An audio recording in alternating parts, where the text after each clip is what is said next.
सबसे पहले हम बात करते हैं finding outliers. To find outlier देखिए हमारे पास कुछ स्टैटिस्टिकल मॉडल्स होते हैं जिसमें से हमारे पास एक होता है मीन मॉडल, आप कह सकते हो। मीन क्या होता है यार, ये राइटिंग को छोड़ देना, ठीक है। मीन हमारे पास है, इसके अलावा हमारे पास और क्या चीज है, मीडियन है और मोड हमारे पास। ये तीन ऐसी चीजें हैं जो बेसिकली आपकी सेंट्रल टेंडेंसी को फाइंड आउट करती है, ठीक है। सेंट्रल टेंडेंसी बेसिकली हम किसको कहते हैं,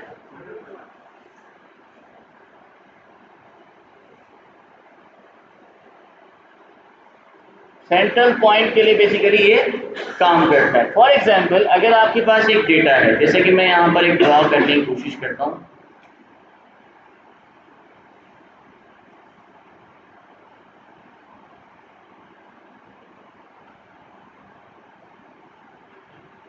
now you have some values here. कुछ वैल्यूज आपके पास ऑलरेडी अवेलेबल होंगी, जैसे कि आपके पास जो भी डेटा था उसको हमने बेसिकली किसी ना किसी चार्ट के ऊपर बेसिकली हम यहाँ पर आइडेंटिफाई कर रहे हैं, या फिर आप कह सकते हो कि विजुलाइज करने की कोशिश करते हैं। जैसे कि फॉर एग्जांपल आपके पास एक डेटा है जिसके अंदर हमारे पास एरिया एंड हाउस प्राइसिंग है, ठीक है। एरिया हाउस प्राइसिंग का मतलब on the basis of area we have some house prices. जैसे कि हमारे पास फॉर एग्जांपल यहाँ पर एक एरिया है which is about you can से भाई 60, नहीं आप स्क्वायर यार्ड समझ लो, ठीक है। 60 गज, ठीक है, मतलब स्क्वायर यार्ड 60 गज है हमारे पास, 80 गज हमारे पास अवेलेबल है, 100 गज हमारे पास अवेलेबल है, ठीक है। उसके अलावा हमारे पास 120 गज का अवेलेबल है, 140 गज का अवेलेबल है, 150 गज का अवेलेबल है। इस तरीके से हमारे पास एक डेटा अवेलेबल है। Now here are some prices about our data. जैसे कि अगर आप कहते हो 60, अब 60 गज का फॉर एग्जांपल आपको नॉर्मली मिल जाएगा 20 lakhs के अंदर, ठीक है। अगर आप देखते हो 90 गज तो तकरीबन आपको मिल जाएगा 25 के अंदर। अगर आप देखते हो 100 को तो आपको मिल जाएगा तकरीबन 35 के अंदर। अगर आप देखते हो 120 तो आपको तकरीबन मिल जाएगा ये 50 के अंदर, फॉर एग्जाम्पल, ठीक है। Now here we have two types of data, मतलब हमारे डेटा के अंदर दो फीचर्स हैं। फीचर्स किसको कहते हैं मैं आपको पहले ही बता चुका हूँ, नहीं बताया। Features are basically the columns of your data that your data contains these columns, these are the features। अब इन फीचर्स के बिहाफ पे हम कोई ना कोई इनसाइट्स या फिर आप कह सकते हो कोई ना कोई डिसीजन मेकिंग करते हैं। अब यहाँ पर आपके पास दो फीचर्स नजर आ रहे होंगे, एक है आपका एरिया, दूसरा है आपका prices. On the basis of area we can predict price, पर अभी प्रेडिक्ट नहीं करना, हमारे पास जो वैल्यू अवेलेबल है फिलहाल उसी की बात करते हैं। अब आपने देखा कि आपके पास एक वैल्यू थी जो 60, तो यहाँ पर आपका तकरीबन एक डॉट रिलाई कर रहा होगा, ये यहाँ पर रिलाई कर रहा है, फॉर एग्जांपल ये आपका यहाँ रिलाई कर रहा है, यहाँ पर आपके पास इस तरीके से आपके पास कुछ डेटा ऑलरेडी अवेलेबल था। दैट मीन्स कि अगर 60 यार्ड पर स्क्वायर, ठीक है, आपके पास एरिया अवेलेबल है, तो उसकी प्राइस कितनी है 20, तो यहाँ पर देखिए ये आपका 20 के बराबर है।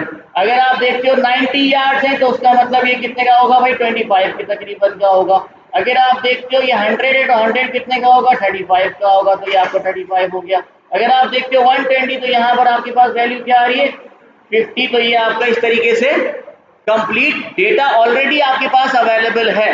अब सेंट्रल टेंडेंसी आपको क्या बताती है, central tendency basically provides you the average of your data. For example अगर हमें एवरेज निकालना है हमारे प्राइसेस का, तो एवरेज आपका फॉर एग्जांपल यहां पर आएगा और यू कैन से द सेंटर पॉइंट, ठीक है। एवरेज निकालने का फॉर्मूला मैं आपको पहले ही बता चुका हूं। एवरेज अगर आप निकालते हो फॉर्मूला के, तो क्या फॉर्मूला क्या है आपका, ये जो आपको सिंबल नजर आ रहा है दिस इज कॉल्ड है सम ऑफ ऑल, ठीक है, इसका याद रखिएगा। This is sum of all. Sum of all मतलब जितनी भी वैल्यूज है सबको सम करना है। Sum of all x divided by n, number n क्या है यहाँ पर, नंबर ऑफ एलिमेंट्स या फिर नंबर ऑफ वैल्यूज, ठीक है। एक्स क्या है आपका, जो भी वैल्यू है आपकी, वैल्यूज को आपस में प्लस करना है divided by total number of values, ठीक है। टोटल हमारे पास कितने वैल्यूज अवेलेबल है। This is the formula where you can easily get your centre point by mean location. लेकिन मीन हमेशा सही नहीं होती।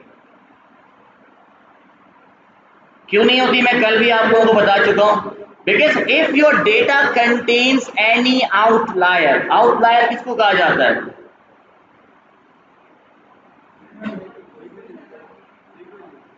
Which is your peak value, big value नहीं, व्हिच इज आउटलायर किसको कहा जाएगा, जो बेसिकली आपकी टोटली डिफरेंट वैल्यू हो, उसको हम कहते हैं आउटलायर। फॉर एग्जाम्पल, अगर आपके पास एक डेटा है, मैं यहाँ पे एक डेटा ड्रॉ कर देता हूँ,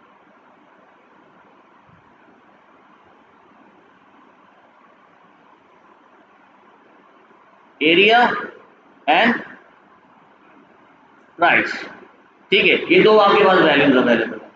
आपने कहा कि अगर हमारे पास 60 का है स्क्वायर यार्ड, तो उसकी वैल्यू कितनी है,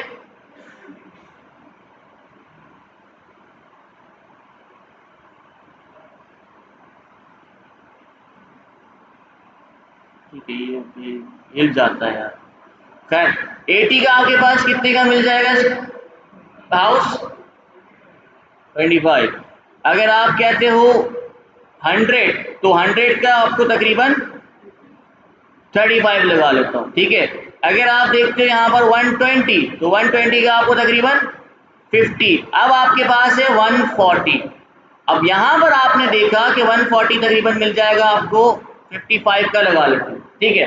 this is your data, can you see any outlier here, no, why, because there is no totally different value available here. For example, अगर मैं यहीं पर एक और वैल्यू ऐड कर देता हूं, which is 150, और इसका मैंने प्राइस रख दी फॉर एग्जाम्पल 1 CR, ठीक है। अब आपको कोई यहाँ पर नजर आ रहा है डिफरेंस, क्या डिफरेंस नजर आ रहा है कि there is a value which is totally different. अब पहले अगर आप मीन निकालते हो इसकी, किसी के पास कैलकुलेटर ऑलरेडी अवेलेबल हो तो आप भले मोबाइल से कैलकुलेट कर लें, वरना मैं यहां पर निकालता हूं। फॉर्मूला क्या था हमारा,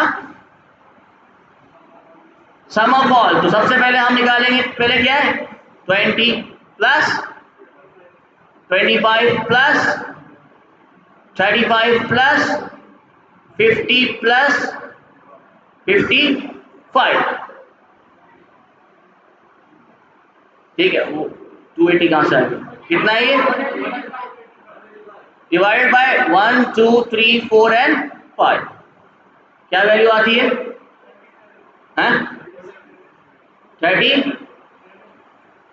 37। दैट मीन्स आप अगर कोई भी यहां पर प्लॉट खरीदने जाते हो of any area, at least the average price is 35 lakh. क्यों, क्योंकि अगर आप वैसे भी देखें तो मैक्सिमम के पास 35 लाख तो है ही, 37 lakhs तकरीबन आपको यहां पर नजर आएगा। That means your mean location is somehow at the right place. But अगर मैं यहां पर एक और वैल्यू ऐड कर देता हूं,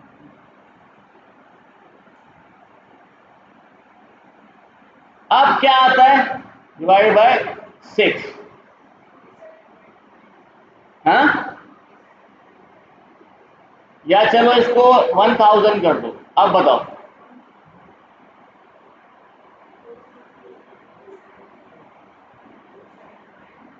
2 4 7 5. Now here you can see that 475, which is totally different mean here. क्यों, सिर्फ और सिर्फ एक वैल्यू की वजह से, which was totally different, आपका मीन लोकेशन ही हिल गई, आपका सेंट्रल पॉइंट चेंज हो गया। अगर आप इसको विजुलाइज करने बैठोगे, for example your data is looking like this, ठीक है। आपके पास एक वैल्यू इस तरीके से, योर डेटा नजर आ रहा है, ठीक है। कैसे, अगर आप यहाँ पर वैल्यूज भी देखते हो फॉर एग्जांपल, या इस तरीके से ले लो या जैसे भी आप लोग देखना चाहो, बट यहाँ पर अगर आप देखते हो दिस इज योर 60, ठीक है, 80 और क्या था 100, कहाँ पे, तो फिर 475 कैसे बता दिया? चले 475 नहीं तो 197 भी बहुत ज्यादा फर्क है।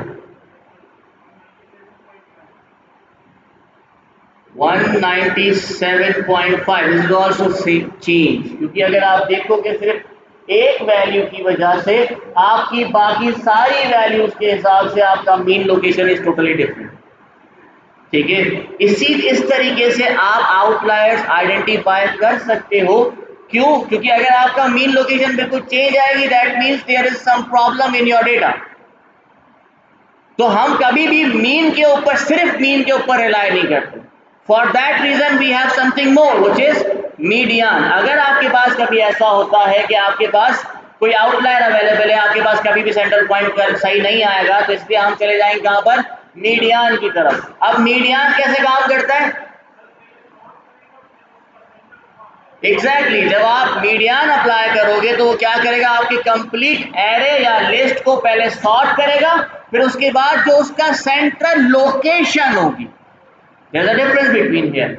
Now one thing is central point या central value, number two is central location. Central location basically आप इंडेक्स नंबर से निकाल सकते हो। जैसे कि अगर आपके पास इंडेक्स नंबर है, फॉर एग्जांपल यहाँ पर कितनी वैल्यूज थी, 6 वैल्यू, तो अगर इसका मैं मीडियन निकालता हूं तो मीडियन क्या आना चाहिए? अब आपके पास ये दोनों वैल्यूज आ रही हैं, ठीक है। अगर आपके पास दो वैल्यूज आती हैं तो आपके पास एक सिंपल फॉर्मूला है, वो है एवरेज का फॉर्मूला। दोबारा क्या करना है, अगर दो वैल्यूज आपके पास सेंट्रल लोकेशन पे आ रही है तो आपने करना है 35 plus 50 divide by 2 which is 42.5। अगर मैं यहां पर इसी का मीडियन लिख देता हूं, क्या है 42.5। now here you can see using median somehow we have reached our central position, central point। क्यों? क्योंकि मीन में क्या आ रहा था, टोटली डिफरेंट हमारे पास सेंट्रल पॉइंट बता रहा था। वो क्यों बता रहा था? क्योंकि हमारे पास एक आउटलायर अवेलेबल था। अब उस आउटलायर को निगलेक्ट करने के लिए या फिर हमारी सेंट्रल पोजीशन आइडेंटिफाई करने के लिए हमने क्या किया, मीडियन यूज कर लिया। अब मीडियन ने हमें क्या बताया भाई, 42.5। अब एक चीज याद रखें, मीडियन यूज करें या मोड यूज करो, मीन यूज करें, कैसे पता चलेगा क्या यूज करना चाहिए? आपने कहा सर यहाँ पर टोटल 6 एलिमेंट्स थे, आपने देख लिया, आपको यहाँ पर इजीली समझ में आ रहा है, आपको यहाँ पर नजर आ रहा है कि ये वैल्यू बिल्कुल चेंज है।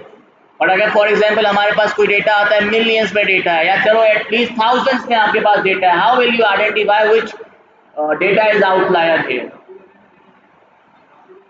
ग्राफिकल वे में तो आप देखोगे, वो तो अभी तक तो नहीं पता, आपने नहीं सीखा ग्राफिकल वे, मैंने तो नहीं सिखाया अभी तक। तो अभी कैसे आइडेंटिफाई करूं? Simple, there is a rule. Whenever आपका डेटा अगर लीनियरली डिस्ट्रीब्यूटेड होगा, your median and mean will always be closer. Same भी हो सकती है या फिर दोनों क्लोजर भी हो सकती है, ठीक है। अगर यहीं पर आप इस 1000 को हटा देते हैं, ठीक है, 1000 को हटा दें तो आपके पास वैल्यू क्या है, 37 आ रही थी, ठीक है। 1000 को हटा के इसका मीडियन बताएं क्या निकलेगा, 35। तो आपने देखा mean and median was almost same, या फिर आप कह सकते हो क्लोजर टुगेदर। तो जितना अगर आपका डेटा लीनियरली डिस्ट्रीब्यूटेड होगा, हमेशा आपका मीडियन या मीन हमेशा क्लोजली रिलेटेड होगी। अब इस चीज को आइडेंटिफाई करने के लिए कि क्या हमारा डेटा लीनियरली डिस्ट्रीब्यूटेड है या फिर क्या हमारा डेटा के अंदर कोई आउटलायर अवेलेबल है या नहीं है, तो आप क्या करोगे, पहले मीन निकालोगे, फिर मीडियन निकालोगे, दोनों को कंपेयर करोगे। अगर बहुत बड़ा डिफरेंस आ रहा है, that means there is something in our data. अगर बहुत कम रिजल्ट, यू कैन से कि डिफरेंस आ रहा है या फिर नहीं आ रहा, दोनों बराबर हैं, that means your data is linearly distributed और यहाँ पर कोई आउटलायर अवेलेबल नहीं टिल नाउ। आगे और भी हमारे पास एडवांस तरीके हैं, हम प्लॉटिंग करते हैं, डायरेक्टली आप यहाँ पर वायलेंट प्लॉट लगा दोगे या बॉक्स प्लॉट लगा दोगे, खुद ही बता देगा ये हमारा आउटलायर है। लेकिन फिलहाल अभी हमें कैसे पता चले कि इनिशियल स्टेट के ऊपर कि हमारे डेटा के अंदर कोई प्रॉब्लम है या नहीं? समझ आ गई? मीन कहाँ यूज करना है, मीडियन कहाँ यूज करना है, दोनों को कंपेयर किस लिए करना है। ठीक, अब आते हैं मोड की तरफ। मोड बेसिकली कहीं ना कहीं सेंटर टेंडेंसी के लिए काम करता है, बट प्रॉब्लम यहाँ पर क्या है कि मोड को आप एवरेज के लिए काउंट नहीं करते, वो कभी भी आपका एवरेज नहीं होगा। हाँ, वो तब होगा, फॉर एग्जाम्पल अगर आपके डेटा के अंदर मोस्ट रिपीटेड वैल्यूज आ रही हैं, तो एक बात आप वैसे भी याद रख लें, जितनी ज्यादा रिपीटेड वैल्यूज होंगी तो आपका सेंट्रल पॉइंट भी वही होगा। अगर आप इस चीज को आइडेंटिफाई करके देखना चाहें तो आप कर सकते हैं। आप फॉर एग्जांपल कोई भी वैल्यूज उठा लें, उसका मीन निकालें, लेकिन उन वैल्यूज के अंदर 3 से ज्यादा या फिर 50% से ज्यादा सेम रिपीटेड वैल्यूज रखें आप, तो आपका हमेशा मीन या एवरेज वही आएगा जो आपका मोड होगा। आई समझ में? कि अगर for example now here you can see your median is change, your mean is change. अब अगर आप यहाँ पर मोड अप्लाई करते हो तो यहाँ पर आपके पास कोई भी मोड नहीं है। क्यों नहीं है? क्योंकि यहाँ पे कोई भी रिपीटेड वैल्यू नहीं है। अगर यहाँ पर 2 से ज्यादा रिपीटेड वैल्यू होती तो आपके पास ऑटोमेटिकली वो आपका मोड बन जाता।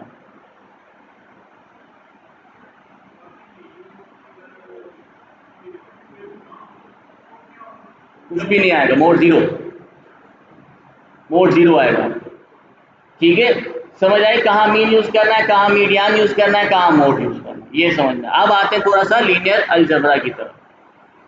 लीनियर अलजेब्रा में हमारे पास, अगर वैसे मैं थोड़ा सा आपको एक्सप्लेन कर सकूं, आपको पता है कि data science is completely based on matrices. ठीक है, the mathematics that you apply on matrix is known as linear algebra. ठीक, अब लीनियर अलजेब्रा में आप क्या क्या कौन कौन से ऑपरेशन परफॉर्म कर सकते हो इन, और क्यों परफॉर्म कर रहे हैं। हाँ, चला गया।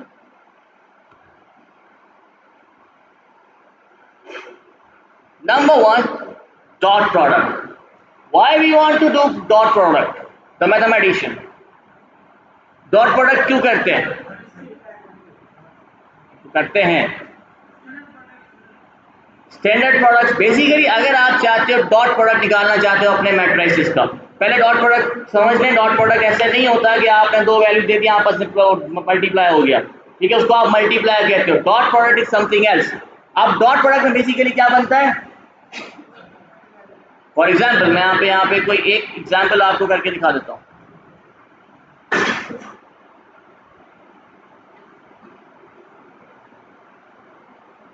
सबसे पहले input numpy as np, then अगर आप नहीं भी यूज करते तभी ठीक है, सही रहेगा। ठीक है, आपका numpy इनपुट हो गया।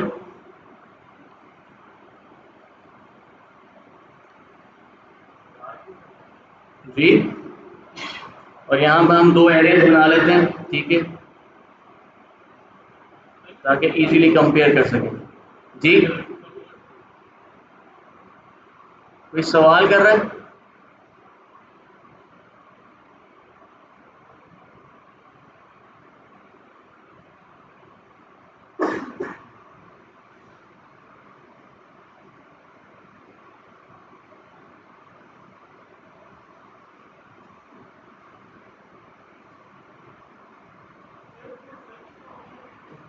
इसका हाँ, वैसे ही सर्च करेंगे तो आ जाएगा।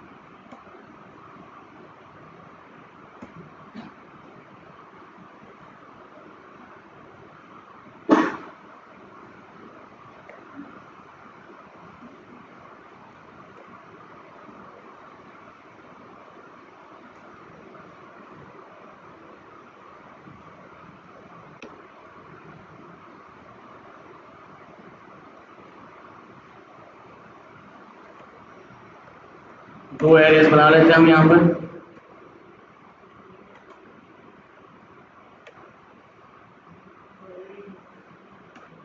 जी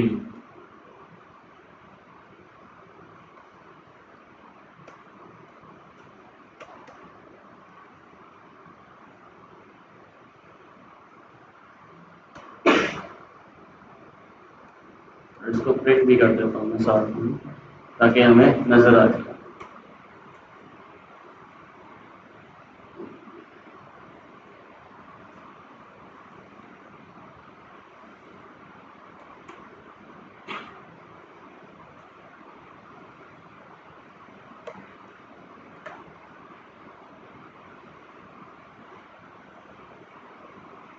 Now these are your arrays here.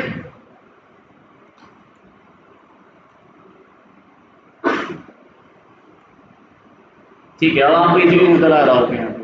ठीक है, अब हमें इसके ऊपर कुछ लीनियर अलजेब्रिक ऑपरेशन में यहाँ पे परफॉर्म करता हूँ, जिसमें number 1 is dot product. If you want to create any dot product, for example अगर आपको डॉट प्रोडक्ट बनाना है अपने दो मैट्रिसेस का, तो आप simple linear algebraic class use कर सकते हो यहाँ पर, या तो फिर आप direct dot NP dot product भी हमारे पास एक ऑलरेडी अवेलेबल है, जो बेसिकली क्या करता है, प्रोडक्ट करता है टोटल वैल्यूज का। ठीक है, यहाँ पर हम बेसिकली दो वैल्यूज, यहाँ पर दो आपके मैट्रिसेस प्रोवाइड कर रहे हैं। उसके लिए हम नॉर्मली यूज करेंगे हमारी एक क्लास जिसका नाम है लीनियर अलजेब्रा।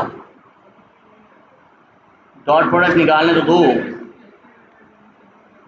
अगर आप दो मैट्रिसेस को आपस में प्रोडक्ट करके एक सिंगल मैट्रिक्स बनाना चाहते हैं तब आप डॉट प्रोडक्ट यूज करते हैं। ठीक है, लेकिन यूजिंग मल्टीप्लिकेशन प्रॉपर्टी नहीं, यहाँ पे स्केलर में नहीं होगा। स्केलर में अगर कन्वर्ट करेंगे उसके बाद चेंज है, उसको आप डिटर्मिनेट करके निकालो, पर फिलहाल आप इसकी बात करो। ठीक है,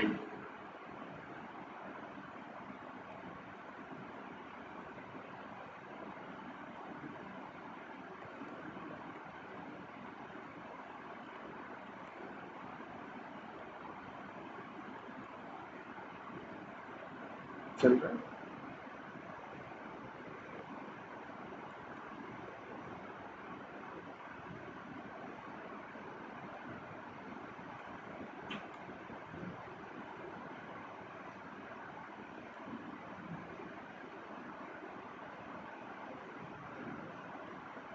यार ये डायरेक्टली भी होता है।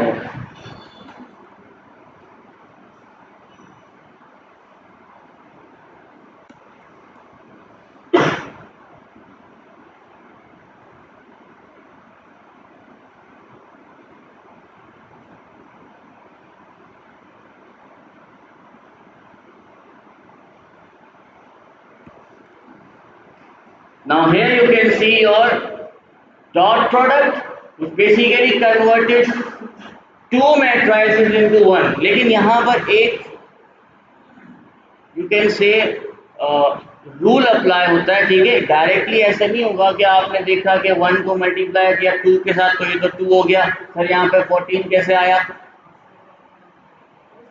फर्स्ट रो फर्स्ट कॉलम ऐसे ही, first row first column, first row second column, second row first column, second row second column. मैं यहाँ पर यहाँ एक डिजाइन कर देता हूँ ताकि आपको समझ में आ जाए। मैं वही बना रहा हूँ यहाँ पर। फर्स्ट स्टेप नंबर 1 क्या हो गया मैंने, फर्स्ट रो फर्स्ट कॉलम। तो पहले बताओ फर्स्ट रो क्या है इधर,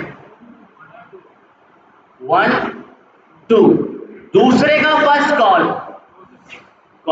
ठीक है, which is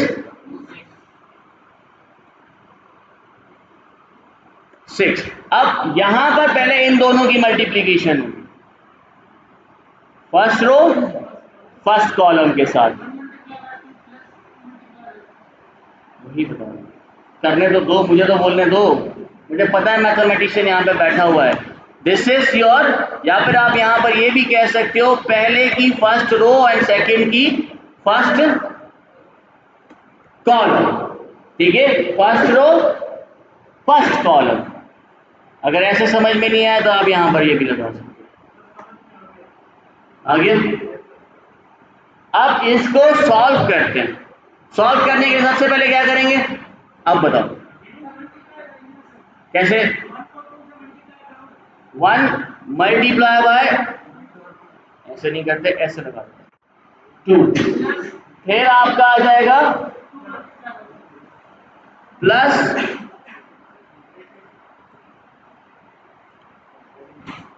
2 multiply by 6 equals to, अब यहां पर खुद ही मल्टीप्लीकेशन बना है।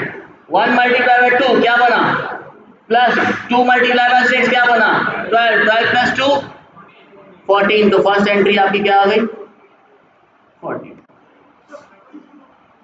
है,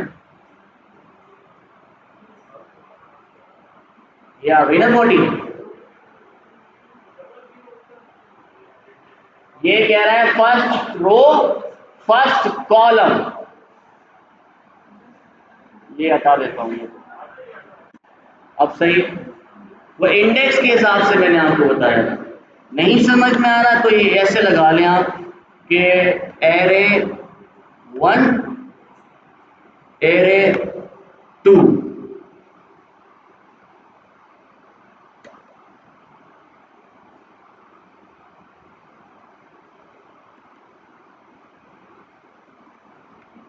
अब ये क्या कर रहा है, एरे 1 का फर्स्ट रो एरे 2 की फर्स्ट कॉलम, इन दोनों का आपस में डॉट प्रोडक्ट निकल रहा है। ठीक है, अब नेक्स्ट आ जाते हैं। सेकंड स्टेप क्या होगा, यही सेम चीज उठा लें आप। सेकंड होगा फर्स्ट रो सेकंड कॉलम। ठीक है, अब फर्स्ट रो क्या है, यहां पर वही सेम है, कॉलम सेकंड कौन सा है,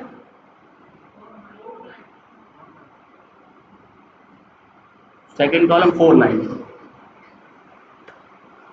9, और यहां पर हो जाएगा first row but second column. इसको अगर हम सॉल्व करते हैं, नंबर 1 मल्टीप्लाई बाय 4, यहां देखो, प्लस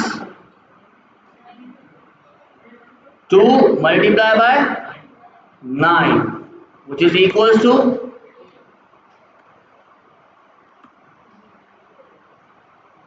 18। कैसे भाई,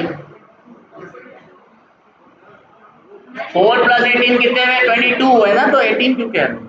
ठीक है, अब आप देखोगे तो सेकेंड एंट्री आपको यहाँ पर इजीली मिल गई, यही वैल्यू है। अगर हम आगे चलते हैं, चलो दोबारा आगे चलते हैं।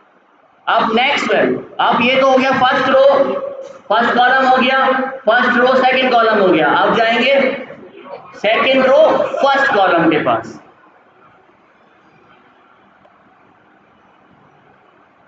सेकंड रो कौन सी है, 3, 4, और फर्स्ट कॉलम आपका यही है। ठीक है, यहां पर हम चले जाएंगे second row first column.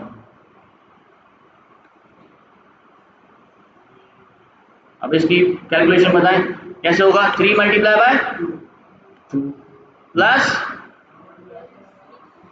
4 multiply by 6 which is equals to 30। तो आपके पास यहाँ पर थर्ड एंट्री भी आपको मिल गई। ठीक है, अब आते हैं last one.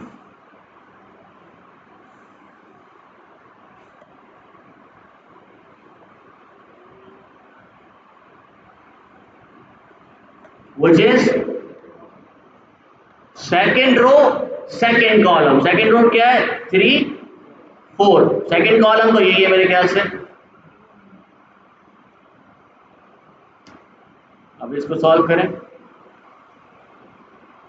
3 multiply by 4 plus 4 multiply by 9 which is equals to 48। Now here you can see कि आपके पास दोनों matrices has been converted into single matrix using dot product। ठीक है, डॉट प्रोडक्ट के जरिए आपने मल्टीपल मैट्राइसिस को सिंगल मैट्राइसिस के अंदर कन्वर्ट कर दिया। Now coming to second one which is multi dot. आपने यहाँ पर, अब ये तो हो गया सिंगल, देखो एक है उसके साथ दूसरा आ गया। अगर आप यहीं पर थर्ड भी लगाना चाहें तो वो भी लगा सकते हो, जैसे कि मैं यहाँ पे खुद से बना रहा हूँ। अब क्या होगा,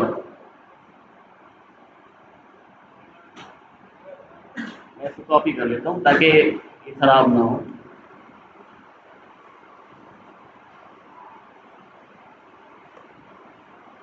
क्या होगा, पहले मुझे एक बात बता दें, यहाँ पर जो न्यू मैट्रिक्स बनेगा, उस मैथमेटिक्स की बात नहीं कर रहा, यहाँ पर जो न्यू मैट्रिक्स बनेगा उसका शेप क्या होगा?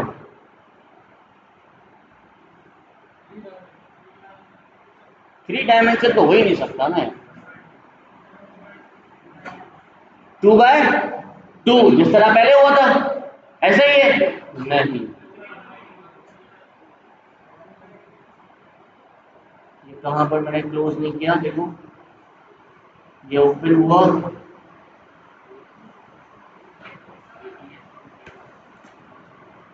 नाउ इट इज 1/2, ठीक है, क्यू। अब मैट्रिक्स की बात करेंगे, इधर जो शेप 1/2 क्यों हो गया?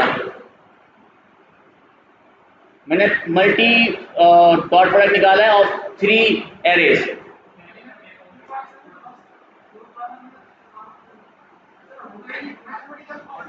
पॉसिबिलिटी है क्यों नहीं है?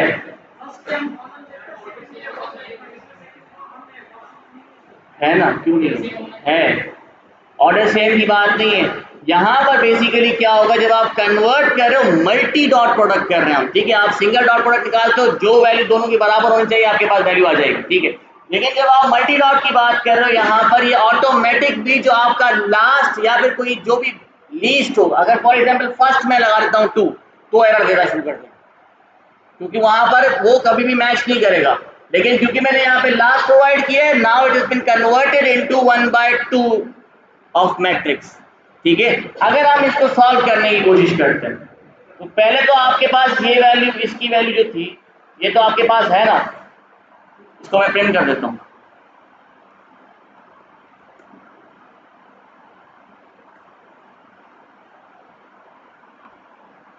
देखिए यहाँ पर आपके पास 3 मैट्रिसेस हैं, पहले ये आपस में इन दोनों की डॉट प्रोडक्ट निकलेगा, वो आपके पास ऑलरेडी अवेलेबल है, ऑलरेडी अवेलेबल है ना। अब आते हैं हम दूसरे के ऊपर। अब यहाँ पर हमने देखना है इसको हम किस तरीके से इसके साथ मल्टीप्लाई कर सकते हैं, कैसे होगा।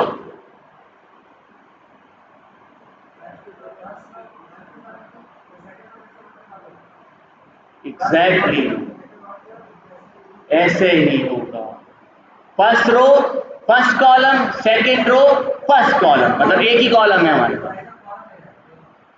ऐसे ही, ठीक है। अगर आप रो वाइज चेक करो तो आपको इजीली समझ में आ जाएगा। यहाँ पर आपके पास वैल्यू क्या आ रही है, 14 22, ठीक है, 40 मल्टीप्लाई बाय 1 क्या वैल्यू आई, 22 मल्टीप्लाई बाय 2 क्या वैल्यू आई, 44 और 14 कितना हुआ, 58 में। फिर आ जाते नीचे, 30 मल्टीप्लाई बाय 1 क्या वैल्यू आई, 30, 48 मल्टीप्लाई बाय 2 क्या वैल्यू आई, 96, 96 प्लस 30 कितना हुआ, 126। अगर यहाँ पर भी मैं वैसे ही रिप्रेजेंटेड कर देता हूँ मैं आपको, वो चीज पहले मैं यहाँ पे डायरेक्टली लिख देता हूँ, आपका है क्या, 1422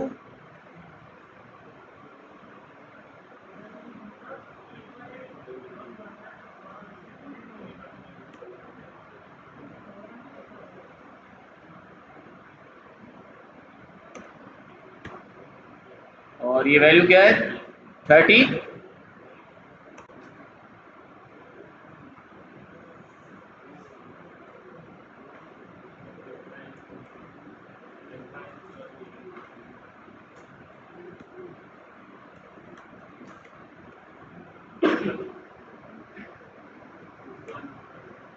माई एरे 1 डॉट प्रोडक्ट माई एरे 2 आपके पास ये आ रहा है।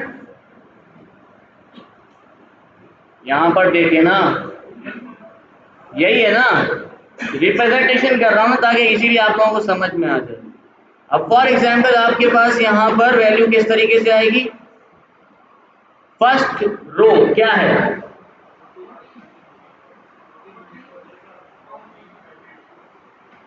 14 कॉमा 22 और वहां पर एक ही रो है तो वो क्या है 1 कॉमा 2।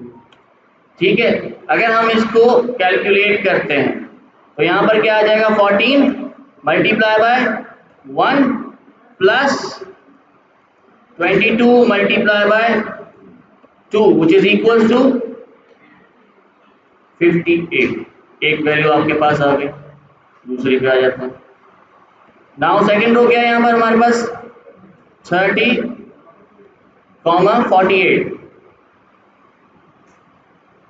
ये क्योंकि हमारे पास एक ही वैल्यू है तो वो आ गई 1 comma 2 is equal to 30 multiply by 1 plus 48 multiply by 2 which is equal to 26। तो आपके पास दोनों की दोनों वैल्यूज आ गई, 30। ठीक है, this is your multi dot. आगे चलते, नाउ डिटर्मिनेंट। डिटर्मिनेंट का फॉर्मूला क्या है,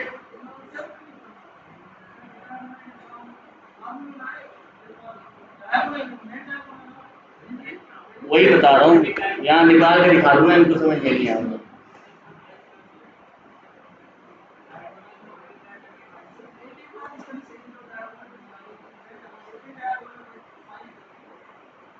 जी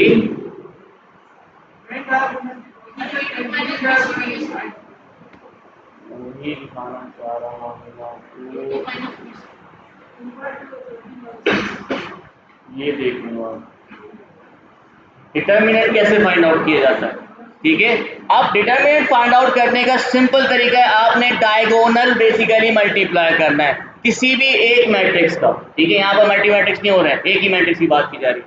किसी भी एक मैट्रिक्स का अगर आपने डिटर्मिनेंट निकालना है, उसके लिए बेसिकली एक फॉर्मूला होता है जिसमें क्या करते हैं हम, क्या आप डायगोनल आपस में मल्टीप्लाई करते हो और आपस में सब्ट्रैक्ट कर देते हो। ठीक है, तो आपके पास सिंगल वैल्यू आ जाती है जिसको आप कहते हो स्केलर वैल्यू, ऐसे ही है। ठीक है, अब आप ये अगर चेंज करना चाहते हैं फॉर्मूला, यहां पर आप देख सकते हो कैसे कहते हैं। फॉर एग्जांपल आपने सबसे पहले क्या करना है, ए को बी के साथ मल्टीप्लाई और बी को सी के साथ मल्टीप्लाई और वैल्यू को आपस में सब्ट्रैक्ट कर दिया। लेट्स सी कि क्या हमारे पास यहाँ पर जो डिटर्मिनेंट निकलता है वो सेम आता है कि नहीं आता। हम एरे 1 ही ले रहे हैं फिलहाल। ठीक है,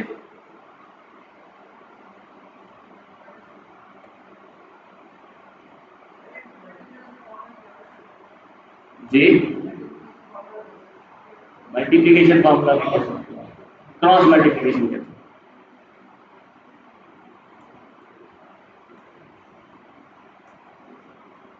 Now the value is negative, ठीक है, which is -2। अब आप खुद ही इसकी वैल्यू निकाल के मुझे बताएं यूजिंग दैट फॉर्मूला। क्या आपके पास -2 आ रहा है, आएगा कैसे, 1 multiply by 4 which is equal to 4, 2 multiply by 3 which is equal to 6, 4 minus 6 equal to minus का 2 विच इज योर डिटर्मिनेंट। अगर आपको डिटरमिनेंट फाइंड करना है तो आप इस तरीके से फाइंड आउट कर सकते हो। डिटरमिनेंट कैसे फाइंड आउट होता है उसका फॉर्मूला भी आपको पता है, डायगोनल आपस में मल्टीप्लाई करना है एंड दी एंड माइनस कर देना है। ये लास्ट 3 क्या कर रहे हो आप लोग, तो लास्ट 3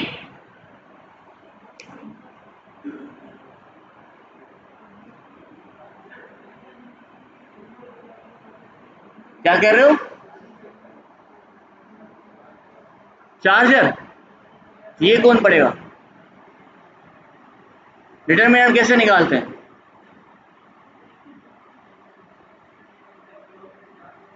छोड़ो ना चार्जर को, अभी कोई काम दे रहा हूँ क्या मैं, फिलहाल छोड़ो इसको। यहाँ पे देखो, डिटरमिनेंट फाइंड आउट करने का फॉर्मूला सिंपल है, डायगोनल्स आपस में मल्टीप्लाई करने हैं, बीच में आपने सब्ट्रैक्शन की साइन लगा देनी है, ऑटोमेटिकली आपका वेक्टर कन्वर्ट हो जाएगा स्केलर में। ठीक है, आगे चलते।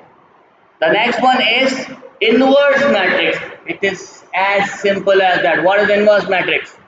क्या होता है?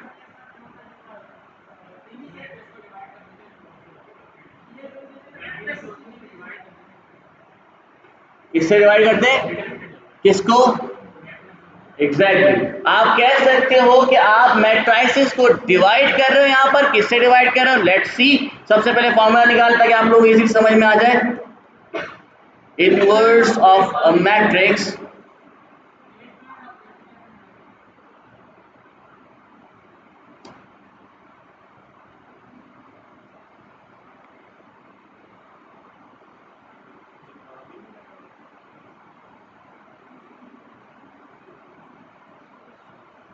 Now this is the formula for inverse matrix.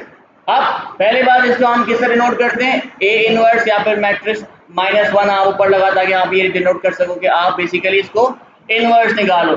किसी भी मैट्रिसेस को जब भी आप यहां पर इनवर्स निकालोगे तो पहले तो आपने उसकी डायगोनल्स की साइन चेंज करनी होती है। ठीक है, इसको हम क्या कहते हैं? Adjoint. Adjoint of your matrix is basically where you are basically changing the signs of your diagonals. Now here you can see,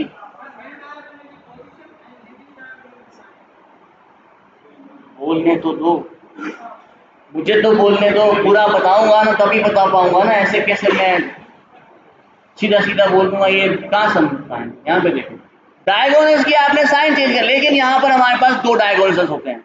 अब सवाल ये है कि सर आपने कौन सा डायगोनल की साइन चेंज करनी है? बेसिकली जब आप मेन डायगोनल की बात करते हो तो first diagonal here you can see which is A and D. इसकी आपने पोजीशन चेंज करनी होती है। एडजॉइंट कैसे निकालते हैं? सबसे पहले आप इसकी पोजीशन चेंज कर दोगे। फॉर एग्जांपल ए है, डी है, तो पहले डी ऊपर चला जाएगा और ए आपकी डी की जगह आ जाएगा। और जो आपका सेकंड डायगोनल है उसकी आपने साइन चेंज कर देनी है। फॉर एग्जांपल अगर वो पॉजिटिव है तो नेगेटिव हो जाएगा, अगर नेगेटिव है तो वो ऑटोमेटिकली पॉजिटिव हो जाएगा, क्योंकि हम इसको मल्टीप्लाई बाय माइनस कर देते हैं। तो वो खुद ब खुद या तो पॉजिटिव हो जाएगा या तो नेगेटिव हो जाएगा। ठीक है, after that you will basically divide it with 1 upon determinant. 1 upon determinant मतलब क्या होता है? फॉर एग्जांपल यहां पर आपके पास डिटर्मिनेंट क्या था? माइनस का 2, तो 1 अपॉन -2 डिवाइडेड बाय आपका एडजॉइंट ऑफ योर मैट्रिक्स।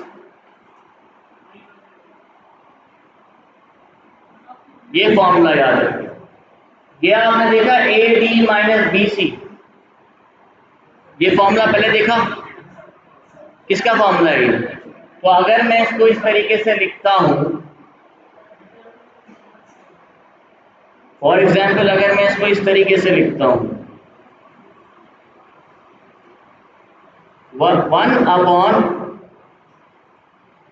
ए, ठीक है, डिटरमिनेंट का साइन यही है। ठीक है, आप साथ में मल्टीप्लीकेशन लगा दो, कोई इशू नहीं है।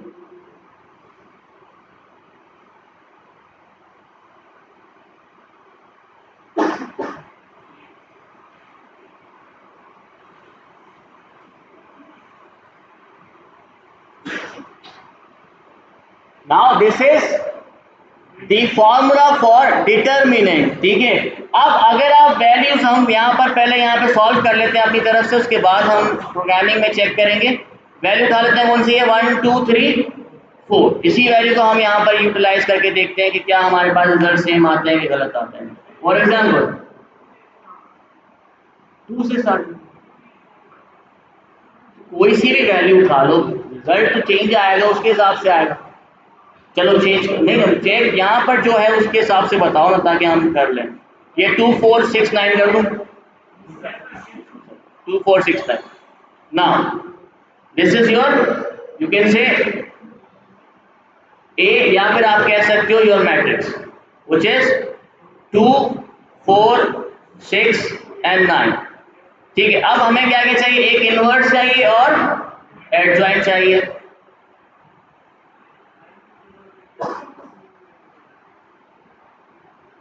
तो अगर हम ए इनवर्स निकालते हैं तो ए इनवर्स निकालने का तरीका क्या था? इसको आपने रिप्लेस करना है, तो यहाँ पर 2 की जगह क्या आ जाएगा?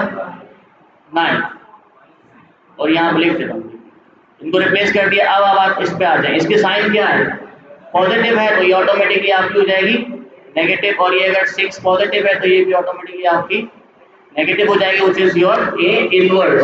अब अगर आपने दूसरा क्या चाहिए आपको फॉर्मूला के हिसाब से, एडजेंट भी तो चाहिए आपको डिटर्मिनेंट, ठीक है। डिटर्मिनेंट अगर हम इसका निकालते हैं तो डिटर्मिनेंट निकालने का तरीका क्या है, तो इसको आप पहले मल्टीप्लाई करें, क्या है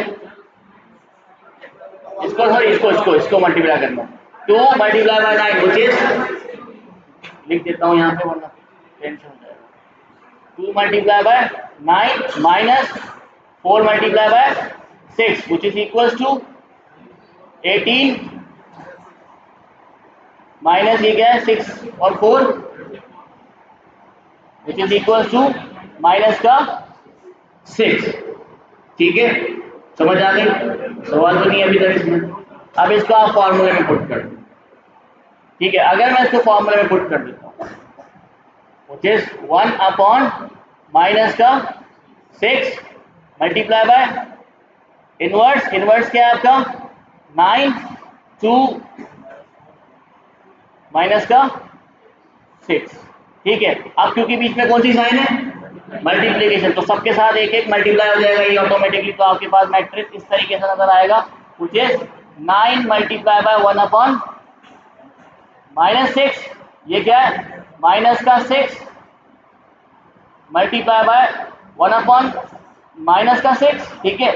इसको आप डायरेक्टली भी लिख सकते हो 9 अपॉन माइनस 6, तब भी कोई मसला नहीं है। ये आपका क्या हो जाएगा माइनस का 4 मल्टीप्लाई बाय 1 अपॉन माइनस का 6, और ये क्या है 2 मल्टीप्लाई बाय 1 अपॉन माइनस 6। अब आप इसकी वैल्यूज निकालिए,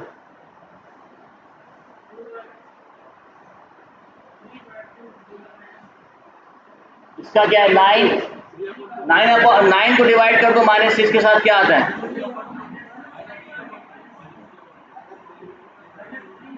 माइनस, वैसे ही काट लो, आप ऐसे भी देख सकते हो, यहाँ पे 2 को आप 3 साइड रख दो वहाँ पे, ठीक है, 3 को 2 टाइम्स और यहाँ पे 3 को 3 टाइम्स, तो क्या हो जाएगा minus 3 upon 2 which is equal to minus 1.5, ऐसे ही है।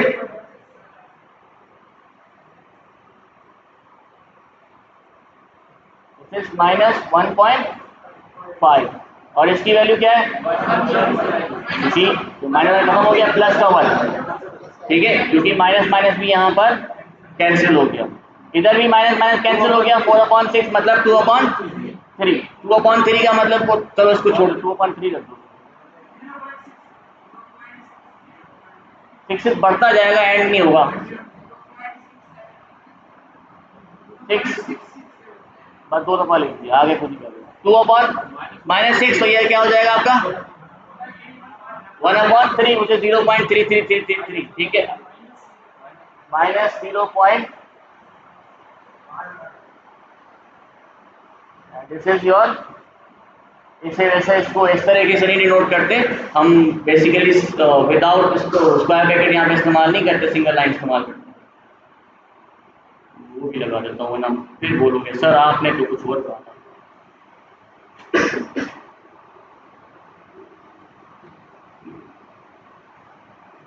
This is your inverse ma'am, ठीक है, समझ में आया। इसको अब प्रोग्रामिंग की तरफ लेके आओ, लेट्स सी क्या आता है रिजल्ट, क्या ऐसा रिजल्ट आता भी है कि नहीं। सर आप तो बोल दिया, अभी करके तो दिखाओ, 1 की जगह क्या लगाऊं, नहीं तो तू डिटर्मिनेंट निकाल रहा है।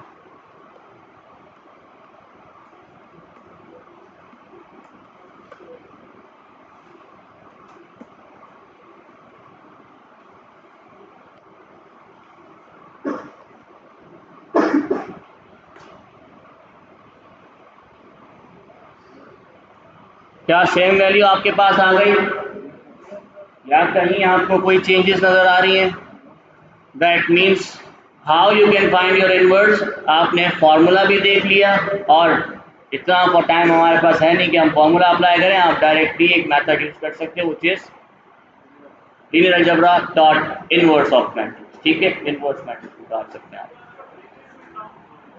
नहीं इधर थोड़ी, वो तो आप डिनोट कर रहे हो ना, यहाँ पर तो आपको ब्रैकेट में एरे ही देगा ना वो वापस, ये थोड़ी मैट्राइस आपको उठा के दे देगा, वो तो आपको यही नजर आएगा यहाँ पे, ठीक है।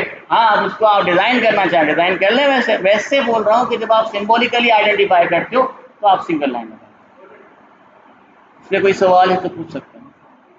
कोई प्रॉब्लम अभी भी कि कैसे निकला, फॉर्मूला आपके पास है, फॉलो करके आप वैसे निकालना चाहो तब भी ठीक है, डायरेक्ट भी आप निकाल लो। आगे चलते हैं। Then we have inner product. What is inner product? Inner product किसको कहते हैं? इनर प्रोडक्ट किसको कहते हैं जी?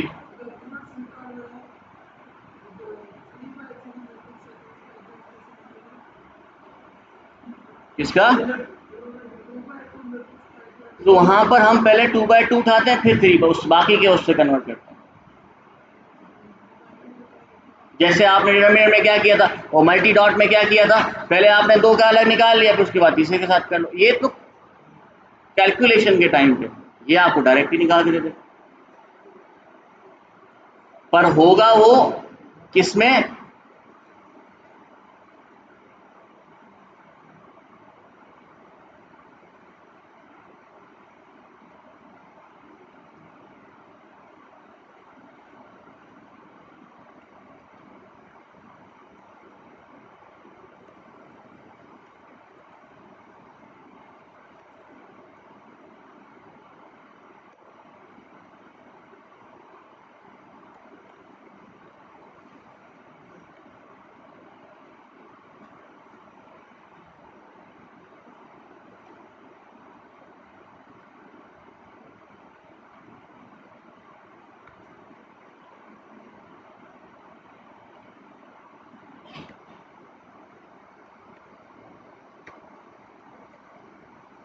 my array 1 और my array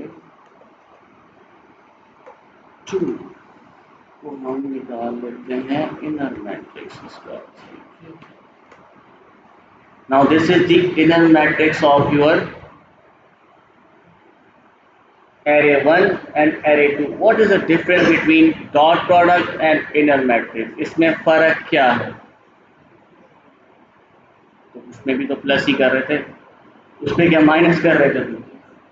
उसमें भी तो आप प्लस ही कर रहे थे। यहाँ पर आप देख रहे हो, मैं ये दोनों वैल्यूज आपके सामने हैं। Here you can see your value is 14, 22, 30, 48। यहाँ पर आपके पास वैल्यू चेंज आ रही है। What is the difference here? क्या?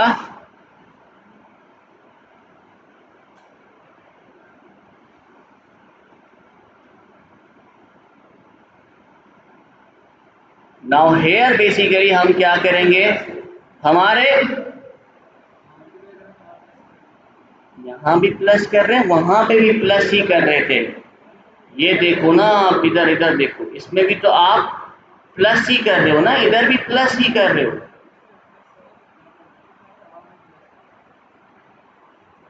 कहाँ पे ये मल्टीप्लाई प्लस कहते हैं, ये प्लस नजर आ रहा है। ये लो यार, तुम्हें मल्टीप्लाई को ऐसे देखना है, ये लो ऐसे देख लो बस, और कुछ क्या फर्क है इसमें?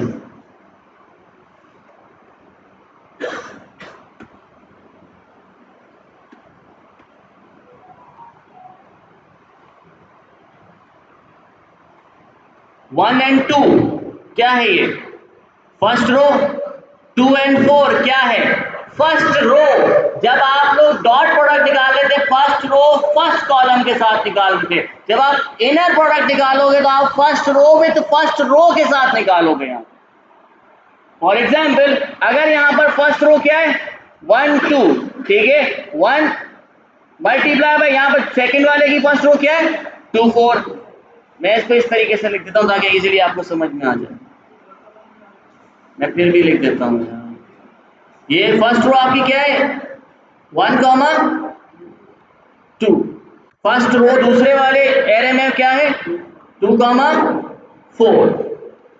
ठीक है, अब आप इसको चेक कर सकते हो। First row with first row. 1 multiplied by 2, 2 multiplied by 4 which is equals to 10. इसी तरीके से अगर आप आ जाते हो आप सेकंड के पास, तो सेकंड में क्या आ जाएगा,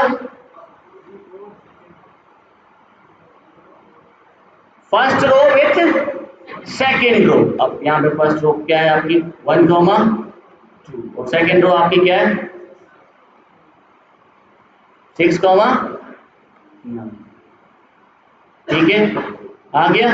अब आते हैं थर्ड कैलकुलेशन क्या होगी आपकी, second row with first row of your second array. ठीक है, सेकंड रो पहले एरे की क्या है 3, 4 और सेकंड की फर्स्ट रो क्या है 2, 4.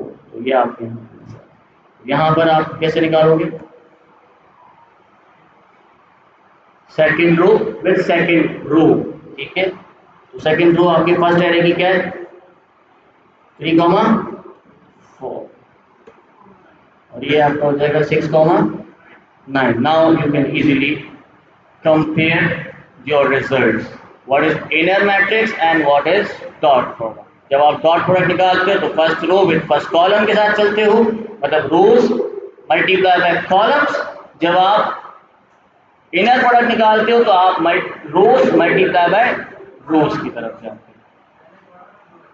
अब रो, ठीक है,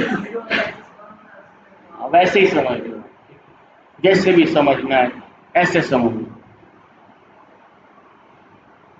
दूसरा है मैट्रिक्स पावर. ये आप लोगों को पहले भी पता है, एनपी डॉट पावर आप लोगों को पहले भी यूज कर चुके हो. अगर आप पावर देना चाहे तब यूज कर सकते हो. अगर आप डायरेक्ट एक पावर देते हो खुद से इंडिविजुअल पावर तो आप वो भी प्रोवाइड कर सकते हो. अगर आप दो एरेज को कहते हो कि एक एरे के ऊपर दूसरे एरे की पावर आ जाए तो वो भी आप यूज कर सकते हो. फॉर एग्जाम्पल अगर मैं यहाँ पर एनपी डॉट पावर यूज करता हूँ,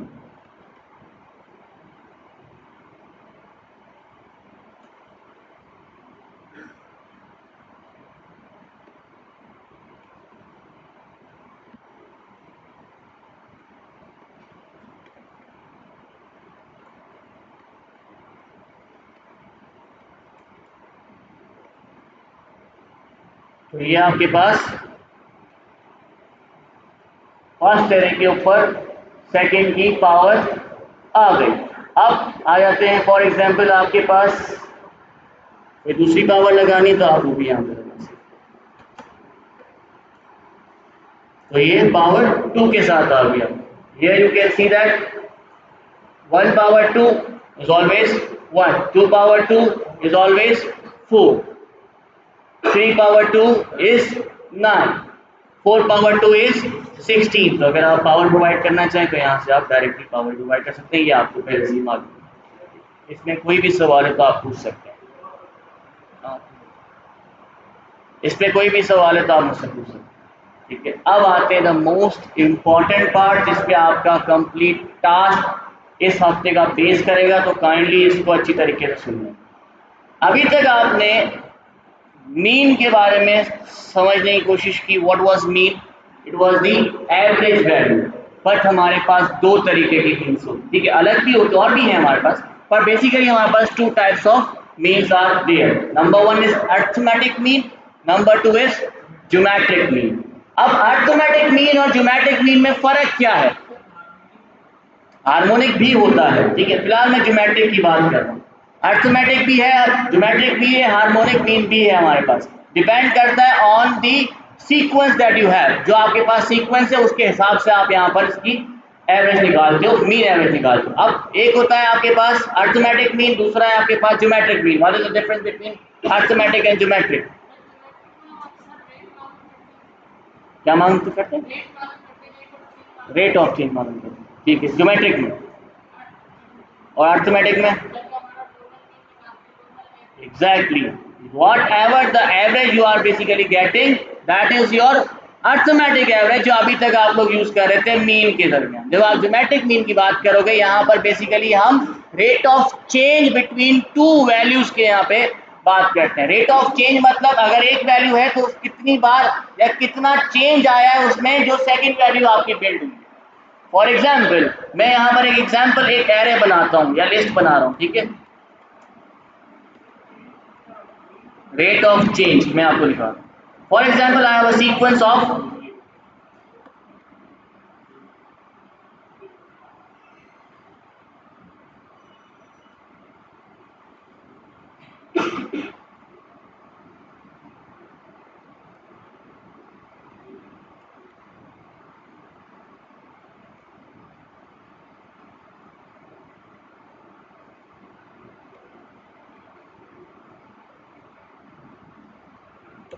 now what is the difference between, या आप कह सकते हो इसकी ज्योमेट्रिक मीन क्या होगी, या फिर ज्योमेट्रिक मीन छोड़ो, यहाँ पर रेट ऑफ चेंज क्या हो रहा है, डबल हो रहा है, मल्टीप्लाई बाय 2 हो रहा है। अब इसका अगर मैं एवरेज निकालता हूं तो वो कभी भी सही नहीं होगा। क्यों? क्योंकि हमारी जो बेसिकली यहाँ पर डिस्ट्रीब्यूशन हुई हुई है वो मल्टीप्लिकेशन ऑर्डर में डिस्ट्रीब्यूशन हुई हुई है। अगर आप इसका एवरेज निकालोगे 30 तो आप ये नहीं कह सकते हो कि भाई हमारे पास for example average of 30 in every value आ रही हो, ठीक है, तो आप यहाँ पर इसको नहीं डिनोट कर सकते। अब एक और चीज, एक और एग्जाम्पल मैं आपको देता हूँ। फॉर एग्जाम्पल हमारे पास एक सवाल है कि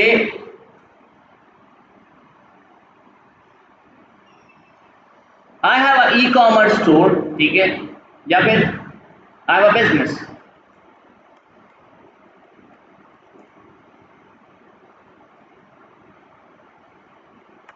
द इनिशियल इन्वेस्टमेंट was $2,500, ठीक है, ये हमारी क्या थी, इनिशियल इन्वेस्टमेंट थी। अब मैंने कहा for last 5 years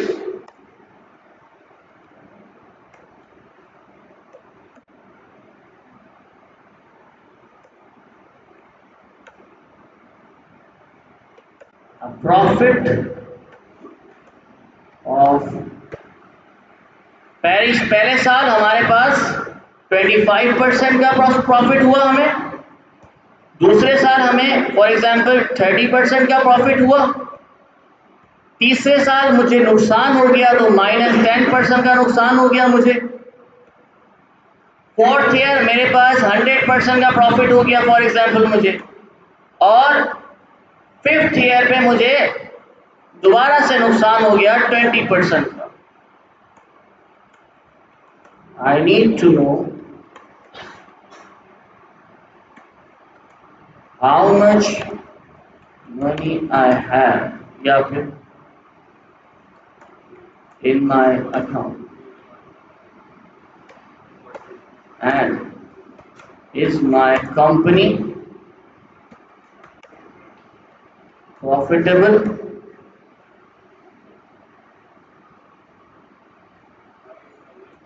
or not।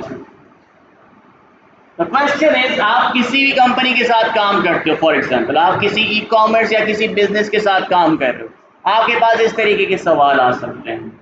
For example I am working from last 5 years, मेरा बिजनेस पिछले 5 साल से चल रहा है, मेरी इनिशियल इन्वेस्टमेंट क्या थी, $2,500, ठीक है, and every year I have basically some percentage of profit और लॉस, ठीक है, पहले साल मुझे 25% का प्रॉफिट हुआ, दूसरे साल मेरे को 30% का प्रॉफिट हुआ, तीसरे साल मुझे नुकसान हो गया 10% का, चौथे साल मेरे को 100% का प्रॉफिट हुआ, और इन दी एंड फिफ्थ ईयर में या आज लास्ट ईयर के अंदर मेरे पास -$20 और -20% का नुकसान हुआ है मुझे।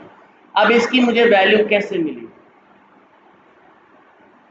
अगर आप कहते हो सर 25% इस 2500 का आप ये सारे परसेंटेज निकाल लो, फिर उसको 2500 के अंदर प्लस कर दो, ऐसे ही है, यही करना चाहिए। लेट्स सी क्या रिजल्ट आता है। अगर मैं इसको निकालता हूं तो कैसे निकालूं? For example I have a list, पहले एक लिस्ट बनाते हैं मुझे सी, और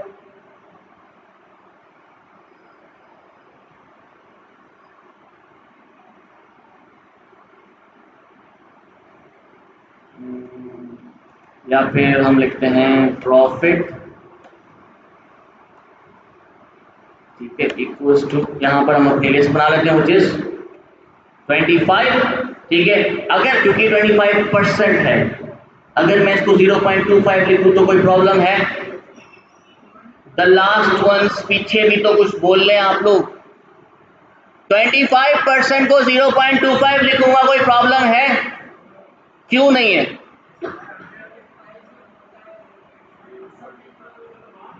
परसेंटेज मल्टीप्लाई बाय 100 होता है, तो अगर आप डिवाइड कर दोगे, क्योंकि हमें एक्चुअल वैल्यू चाहिए, तो हमने यहाँ पे लिख दिया 0.25 कॉमा, क्या चला गया,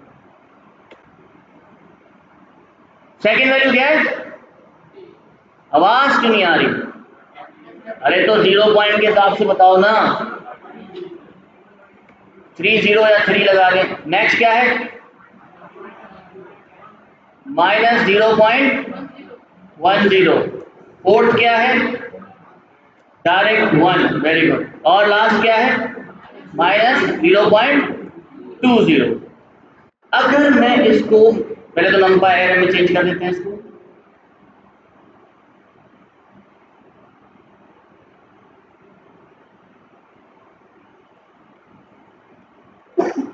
आपने कहा कि अगर एक एक वैल्यू को मैं 2500 से मल्टीप्लाई कर दूं तो क्या मेरे पास आ जाएगा परसेंटेज? आ जाएगा ना? अब देखते हैं, दोबारा मैं यहाँ पे लिखता हूं प्रॉफिट इन डॉलर, ठीक है, चेक करता है। तो हमने कहा इसको प्रॉफिट को मल्टीप्लाई कर दो किसके साथ? 2500 के साथ, ऐसे ही। और हम चेक करते हैं हमारा प्रॉफिट इन डॉलर क्या आता है। Now here you can see these are the profits, ऐसे ही है। अब फॉर एग्जाम्पल इसके बाद क्या करना चाहिए? इन सबको प्लस कर देना है किसके साथ? 2500 के साथ, ऐसे ही है। तो पहले अगर मुझे इन सब का एक सम चाहिए तो मैं कौन सा मेथड यूज करूं? डॉट सम। वैल्यू आ गई, इसको किससे प्लस कर दूं? 2500। तो आप कहना चाहते हो ये वैल्यू मेरे अकाउंट के अंदर अवेलेबल है?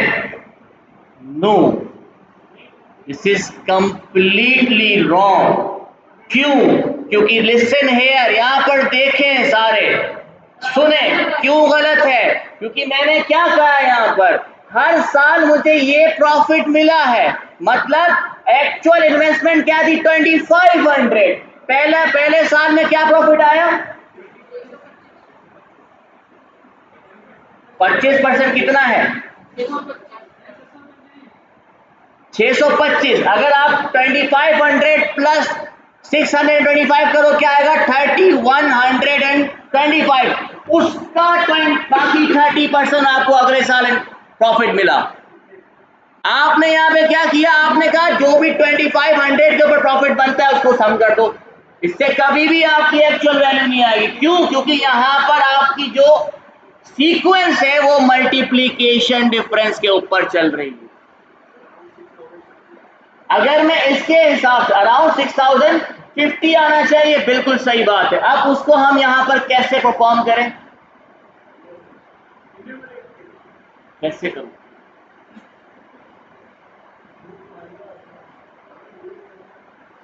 लूप तो लगेगा। अब फॉर एग्जांपल मुझे टोटल चाहिए, तो टोटल कैसे निकाला जाए?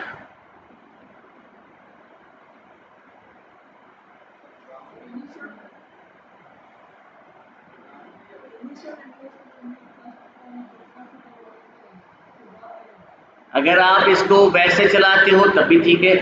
फॉर एग्जाम्पल अगर आप लूप चलाते हो तो मैंने इसको कहा फॉर, ठीक है, प्रॉफिट पर ईयर, ठीक है,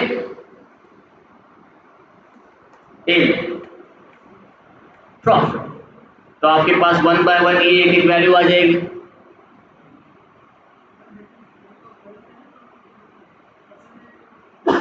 परसेंटेज तो सही है ना ऊपर वाली?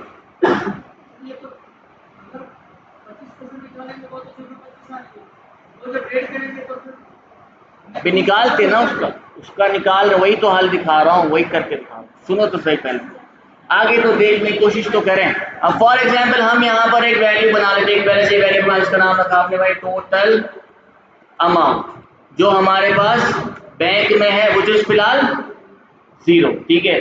अब मैंने करना क्या है, इस टोटल अमाउंट के अंदर सबसे पहले आपको सॉरी ये 0 नहीं 2500 है, क्योंकि आपकी जो इनिशियल वैल्यू है, ठीक है, 2500 आपके पास आ गया। अब 1 बाय 1 इसके साथ मल्टीप्लाई किया, जो वैल्यू आई, तो मैंने कहा total amount equals to total amount multiply by profit per year. 1 by 1 क्या करेगा, पहले इसका टोटल अमाउंट कितना उठाया 2500, जो भी 2500 था उसको मल्टीप्लाई किया 0.25 से, जो भी वैल्यू आई वो किसमें आ गई आपके टोटल अमाउंट के अंदर। अगले साल जब दोबारा आएगा ये, तो आपका वो टोटल अमाउंट आएगा जिसके अंदर प्रॉफिट ऐड हो चुका था, अपडेटेड वैल्यू आएगी। अब अगर मैं इसका निकालता हूं,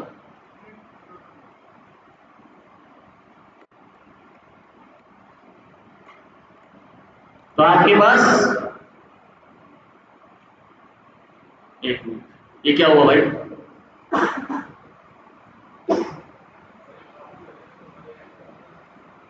हाँ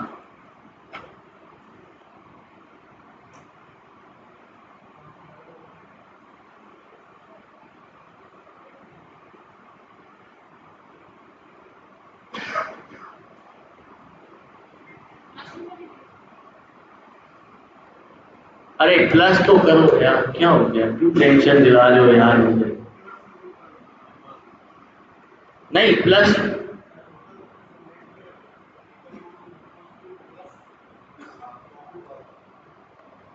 काम आपके पास आ रही है 5850, पहले क्या आ रहा था, अमाउंट बिल्कुल सेम था, यही आ रहा था पहले, चेंज था ना, अब आपके पास चेंज आ रहा है। अगर आप वैसे भी कैलकुलेट करने की कोशिश करें, अगर मैं इसको मैनुअली भी कैलकुलेट करता हूं यहाँ पर, तो पहले ईयर में क्या आएगा, अगर हम लिखते हैं year 1 which is equals to 2500 multiply by 0.25, ऐसे ही सेकेंड ईयर में क्या होगा, एग्जैक्टली ईयर 1 मल्टीप्लाई बाय 0.30, उसके बाद year 3 which is equals to year 2 multiply bye -0.10, year 4 which is equals to year 3 multiply by 1,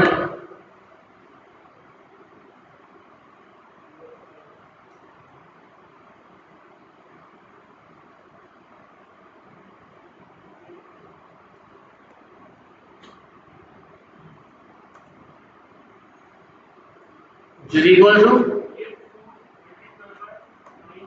year 4 multiply bye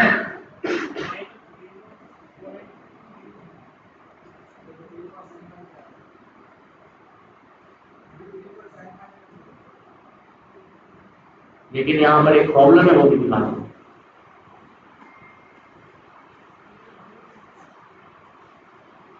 print करते हैं इसको,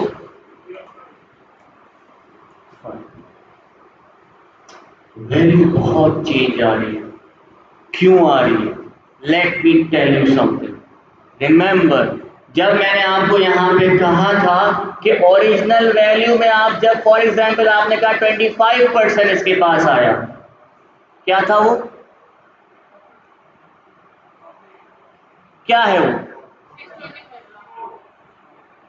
625 आपके पास, ठीक है।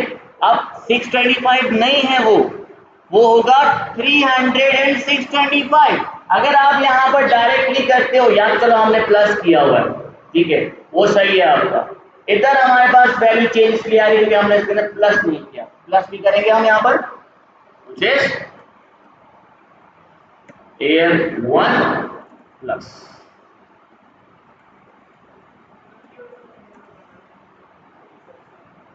ऐसा ही है।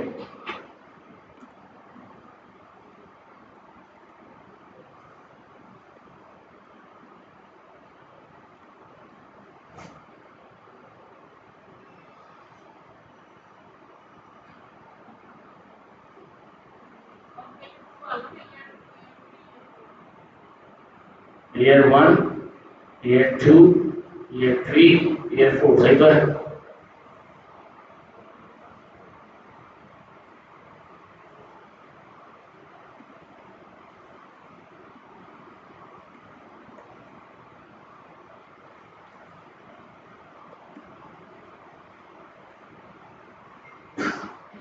ये कहाँ पे क्या कर रहा हूँ मैं? ये नहीं 1.30 की बात नहीं, इधर प्रॉब्लम किधर आ रही है?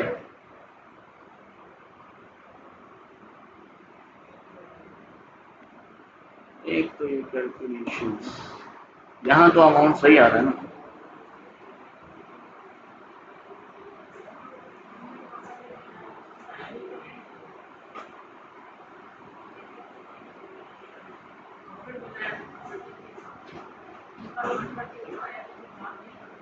नहीं एवरेज निकालोगे तो प्रॉब्लम है ना, फिर वो एवरेज तो निकालना है, वही तो समझा रहा हूँ कि कौन सा एवरेज आएगा।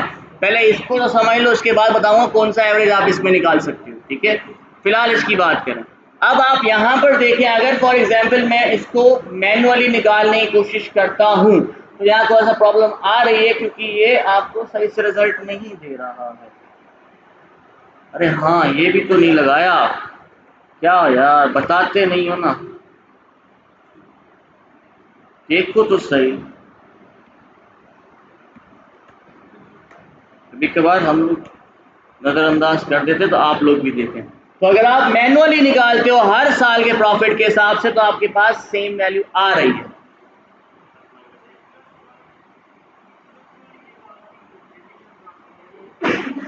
देखिए मैं आपको समझाता हूँ, एक मिनट। मैं वहां जाऊंगा तो फिर आवाज इसमें आएगी नहीं, फायदा रिकॉर्डिंग।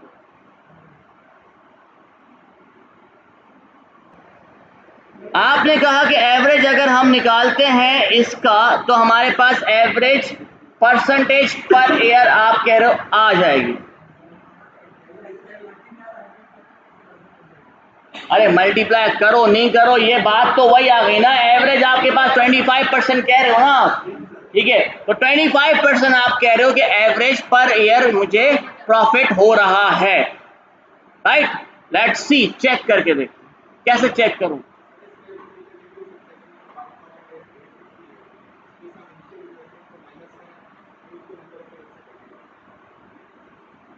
वो भी कर सकते हैं आप, वो भी कर सकते हैं, लेकिन फिलहाल इसकी बात करते हैं।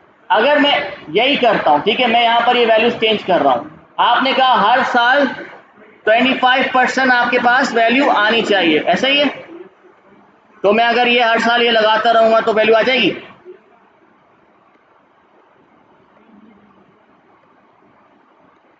सेम आनी चाहिए, मुझे पता है नहीं आएगी, लेकिन सेम आनी चाहिए, मैं बता रहा हूं। हर साल 25% प्रॉफिट के बाद तो मेरे पास 7,629 होने चाहिए। ये बाकी के साथ 2,000 कहाँ चले गए? डॉलर होने चाहिए। बहुत बड़ा नुकसान करवा दिया आपने, कंपनी खसारे में जा रही है। तो कोई ना कोई फ्रॉड हुआ है। नहीं, फ्रॉड नहीं हुआ, आपकी कैलकुलेशन।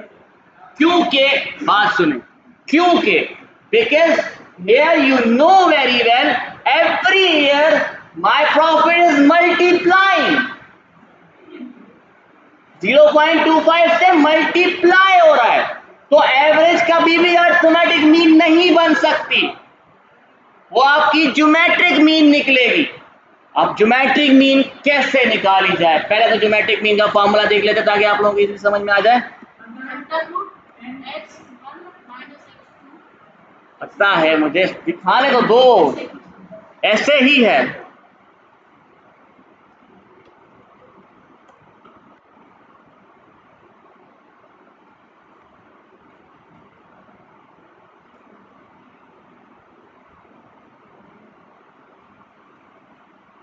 नहीं ये नहीं,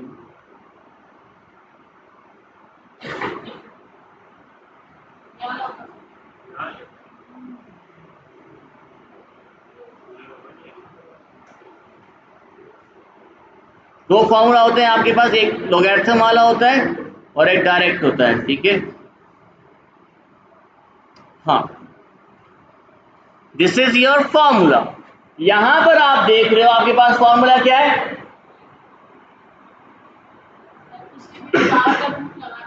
किसी भी पावर का नहीं है ये, उधर क्या लिखा हुआ है, एन लिखा हुआ है। N means total number of elements, जितने भी टोटल नंबर ऑफ एलिमेंट्स हैं उसके जरिए आप रूट निकालोगे of the product of your elements. अब फॉर एग्जांपल यहां पर एलिमेंट्स क्या है, दीज आर योर एलिमेंट्स। इसका अगर हम प्रोडक्ट निकालते हैं तो प्रोडक्ट कैसे निकलेगा, मल्टीप्लाई क्यों करेंगे यार, डायरेक्ट बताओ, प्रॉफिट डॉट प्रोडक्ट, और प्रोडक्ट किसकी निकालनी है, प्रॉफिट का निकालना है। तो ये आपका टोटल प्रोडक्ट निकल गया। अब इसका क्या करना है, फिफ्थ रूट निकालेंगे, या फिर आप कह सकते हो कि टोटल जितने भी आपके एलिमेंट्स है उसके हिसाब से रूट निकालना है। फिफ्थ नहीं है ये, ठीक है, यहां पर फिफ्थ है क्योंकि यहाँ पे 5 एलिमेंट है, वरना ये 1/n लगा लो। अगर मैं फॉर एग्जांपल पावर 1/n दे दूं तो कोई मसला है, स्क्वायर रूट नहीं है, रूट कर। अगर for example root of n, क्या मैं इसको पावर ऑफ 1/n कह सकता हूं, कह सकता हूं कि नहीं कह सकता। सबका जवाब क्यों नहीं आ रहा, अरे भाई यही तो काम मिलेगा मार्केट में, इसी को तो एनालाइज करना है। 1/n कहूंगा कोई प्रॉब्लम है नहीं, तो पावर लगाऊं, yes, don't know. Square root, अगर फॉर एग्जांपल स्क्वायर रूट की अगर आप बात करते हो इसका मतलब होता है पावर 1/2। अगर आप क्यूब रूट की बात करते हो इसका मतलब होता है पावर 1/3। अगर आप फोर्थ रूट की बात करते हो तो इसका मतलब होता है पावर 1/4। तो हम nth रूट की बात करें तो क्या हो जाए, पावर 1/n, ठीक है। और n यहां पर क्या है,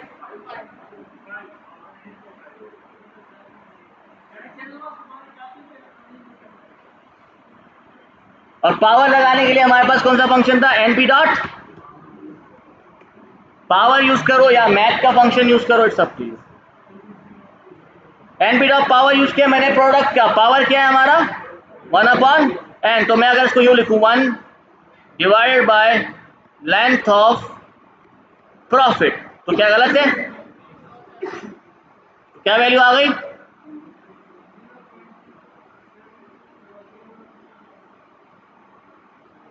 0.27 which is 27%। पर ये तो गलत है, ये तो गलत आ रही है, ऐसे तो चढ़ जाएंगे। तो क्या करना चाहिए, ज्योमेट्रिक मीन, तो ये क्या, ये ज्योमेट्रिक मीन है, फॉर्मूला क्या था ज्योमेट्रिक मीन का,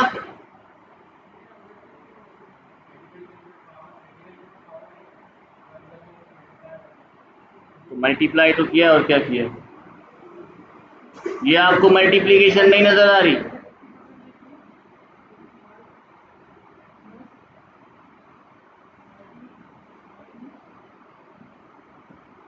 नहीं समझ में आया, अभी समझा।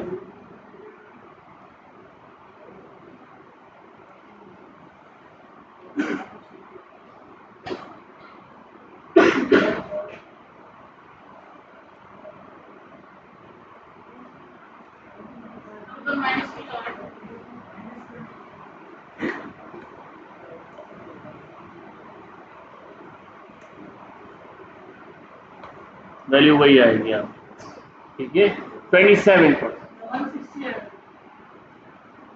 160 क्या 27% है। अब फॉर एग्जाम्पल 27 आ रहा है आपको यहाँ पे, इफ आई से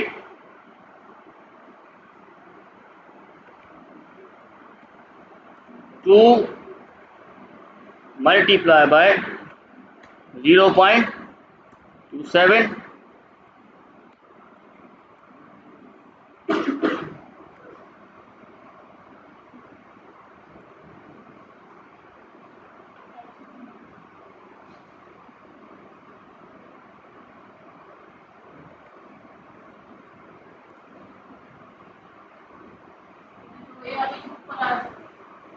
आ गई सेम? मैंने क्या किया आप लोगों को समझ ही नहीं आई। यहाँ पर देखें, मैंने आपको एक वैल्यू बताई विच वाज, फॉर एग्जांपल आप इसी की बात कर लो, यहाँ पर आपके पास क्या है 0.25, सेकंड क्या है 0.30। हमें फाइंड आउट करना था हर साल मेरी इनिशियल के ऊपर मुझे कितना प्रॉफिट मिल रहा है, हर साल के ऊपर मुझे कितना प्रॉफिट मिल रहा है एवरेज। ठीक है, अगर आपने वैसे कैलकुलेट करा टोटल मार्क्स तो कैसे निकाल रहे थे हम कि भाई जो भी आपका जो वैल्यू बन रही थी उसके ऊपर 25% 30% लग रहा था। हमने ये आइडेंटिफाई करना था हमारी इनिशियल इन्वेस्टमेंट के ऊपर टोटल मुझे हर साल कितना प्रॉफिट मिल रहा है इनिशियल इन्वेस्टमेंट के ऊपर। ठीक है, अब यहां पर आ गए आप, इधर आपने देखा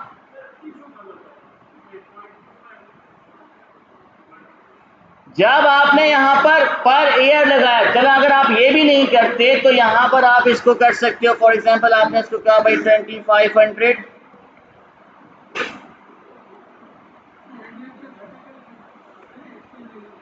हाँ अप्रोक्सीमेटली लाए थे बराबर, यही तो आ रही थी। फिर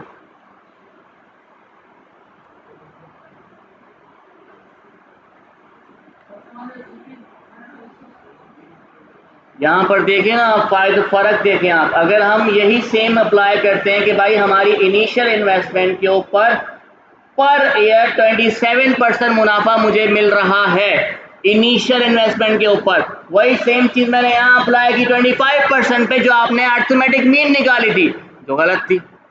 रिजल्ट देखो क्या आ रहा है 5675। हमारे पास रिजल्ट क्या आ रहा है 5875। क्यों? और अगर आप वैसे निकालो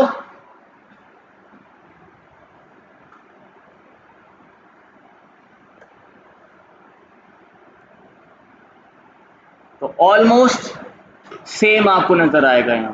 ठीक है, that means in this case आपके पास द मोस्ट प्रोबेबिलिटी क्या है एक से। अच्छा एक और चीज भी है, मैंने यहाँ पर सिर्फ और सिर्फ 0.27 उठाया है, अगर मैं ये पूरी वैल्यू उठाता हूं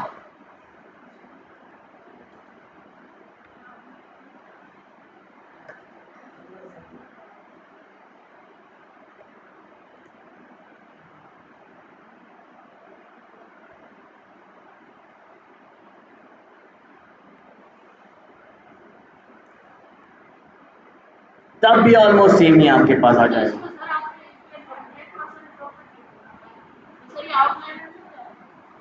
बिल्कुल हो सकता है,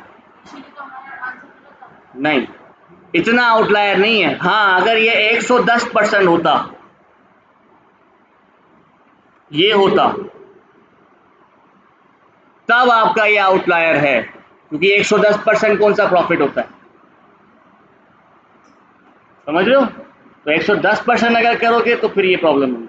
अब इस चीज को आप और भी अच्छे से निकाल सकते हो। ये जो आपको यहाँ पर लूप चलाने की जरूरत पड़ी थी, आपको लूप चलाने की जरूरत नहीं है, बहुत सिंपल तरीके से ये आप और भी निकाल सकते हो। अगर मैं इसको इस तरीके से कहता हूँ, लिसन पहले देख लो उसके बाद। फॉर एग्जाम्पल आपको पता है प्रॉफिट क्या था,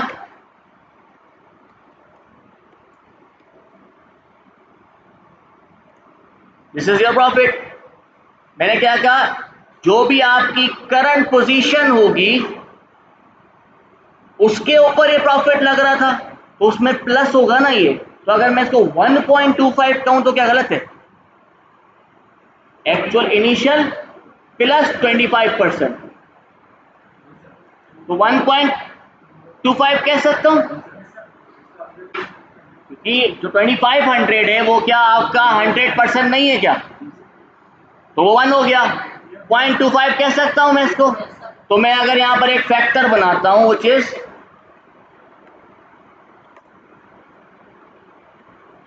प्रॉफिट प्लस 1, तो ये फैक्टर आपका आ गया। क्योंकि अगर आपने देखा यहां पर 2 लिखा हुआ है, that means in this year what ever the current position was doubled, twice हो गई थी, यही था। ऐसे ही था, जो भी वैल्यू थी वो ट्वाइस हो गई थी। अब यहां पर आपके पास वैल्यू आ चुकी है। अगर मैं इसके अंदर कहता हूं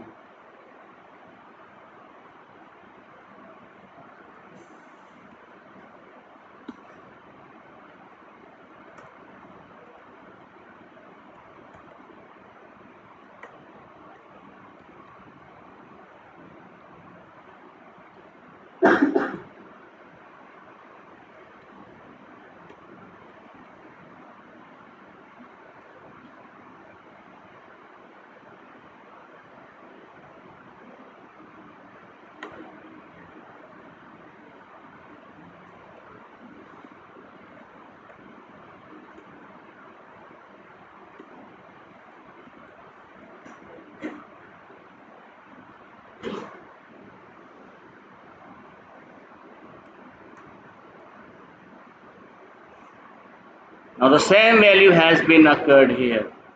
क्या हुआ, अगर हमने यहां पर प्रोडक्ट ऑफ या P ऑफ F लगा देता हूं, ठीक है, मतलब प्रोडक्ट ऑफ फैक्टर्स।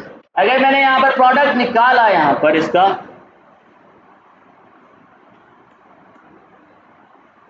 साथ में इसको प्रिंट भी करवा देते ताकि आपको इजीली नजर आ जाए।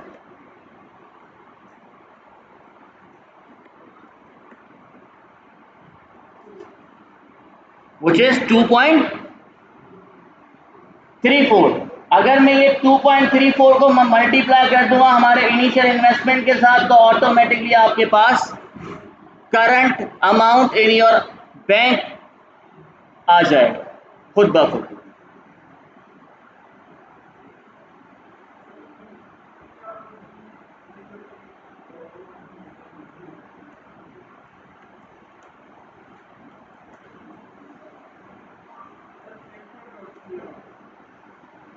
ही यानी प्रोडक्ट फंक्शन है ना, मल्टीप्लाई तो कर सकेंगे।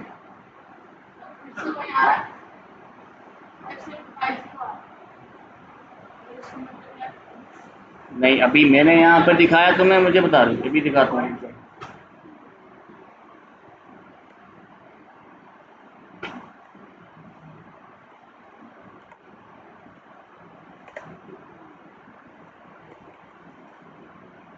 कहाँ आ रहा है 5750 5850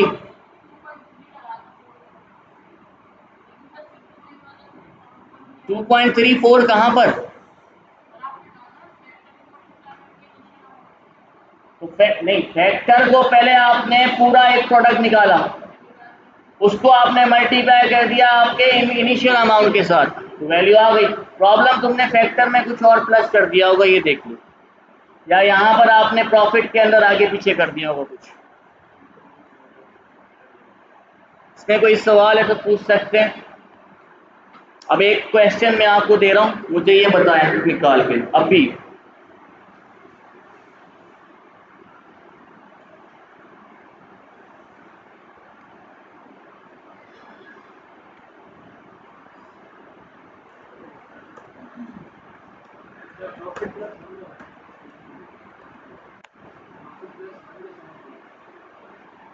देखो मैंने क्या कहा था, जो भी वैल्यू है उसके ऊपर प्रॉफिट लग के वो प्लस हो रहा है ना।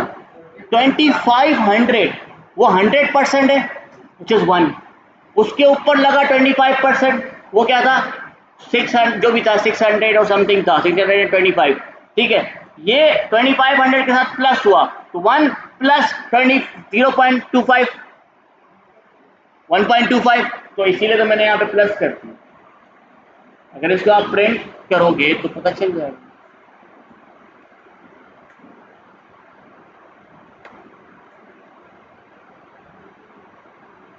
पहले साल एक्चुअल अमाउंट उसमें 25% प्लस हो गया, दूसरे साल एक्चुअल अमाउंट उसके अंदर 30% प्लस हो गया, तीसरे साल एक्चुअल अमाउंट उसके अंदर लॉस हो गया, ठीक है 10% का। थर्ड साल आपके पास एक्चुअल अमाउंट उसके अंदर वही सेम अमाउंट प्लस हो गई, मतलब वो डबल हो गया, तो ये डबल आपको नजर नहीं आ रहा। अगले साल फिर से लॉस हो गया तो 100% में से 0.8 आपका लॉस हो गया खुद ब खुद। तो इसी को हमने जब डायरेक्ट इसका प्रोडक्ट निकाला उसको हमने मल्टीप्लाई कर दिया इनिशियल अमाउंट से, तो आपके पास इजीली टोटल अमाउंट नजर आ जाएगा।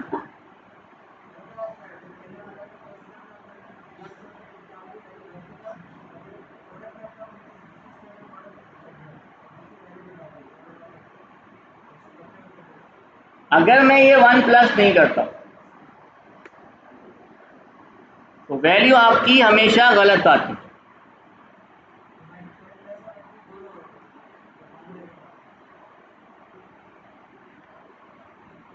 प्लस और मल्टीप्लाई दोनों हो रहा है एक साथ, जिस तरह आपने ऊपर किया था,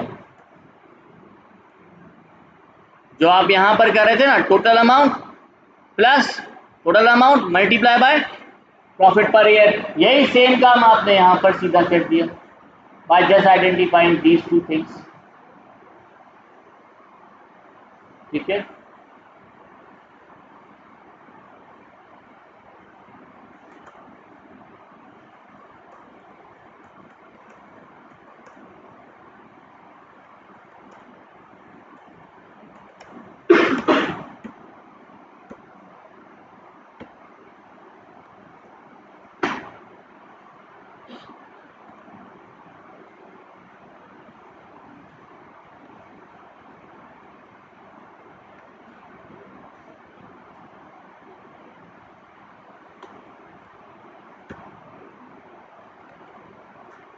और आपने मुझे ये भी बताना है कि ये प्रॉफिट में है या लॉस में है।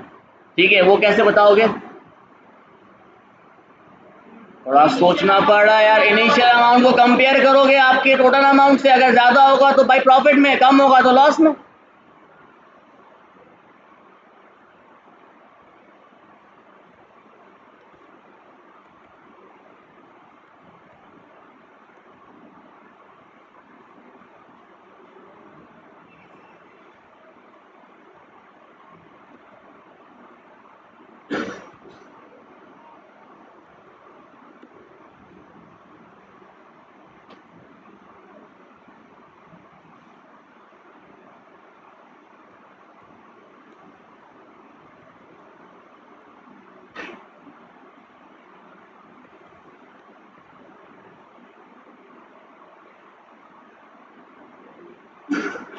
ठीक है,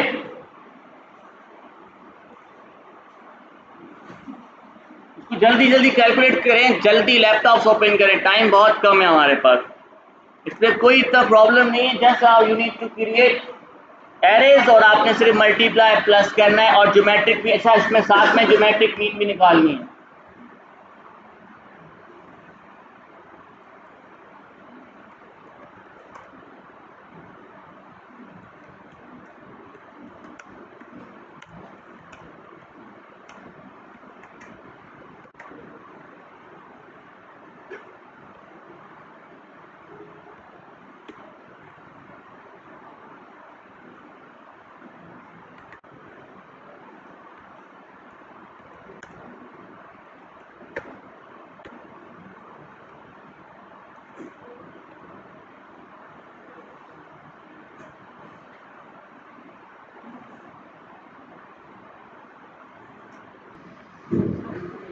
यार यहाँ देखिए, आपके पास प्रॉफिट क्या था? This is your profit right. मैंने डायरेक्ट कॉपी किया, हो सकता है आप लोगों ने कोई एक नंबर आगे पीछे कर दिया और रिजल्ट्स मुझे 2 नजर आए। किसी के 19,000 समथिंग था, किसी का 13,000 समथिंग आ रहा है। ठीक है, तो फिर आपने कुछ गलती की है। 13,005 फॉर एग्जाम्पल, लेट्स सी, इसको आपने क्या किया भाई, प्रॉफिट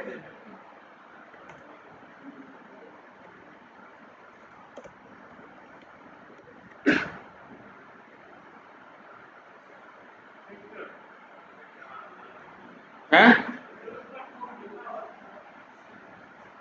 क्या कह रहे हैं? फैक्टर नहीं, इसको पहले 100 से तो डिवाइड करूं, फिर करूंगा ना फैक्टर। ठीक है, अब आते हैं हमारे फैक्टर्स के साथ, क्योंकि हमें पता है हर साल मेरे करंट पोजीशन पे वो इन्वेस्टमेंट लग रही है, और सॉरी प्रॉफिट लग रहा है या लॉस लग रहा है। करंट मतलब कंप्लीट 100% में से, इसीलिए मैं फैक्टर बना रहा हूं, which is profit plus 1, which is your factors.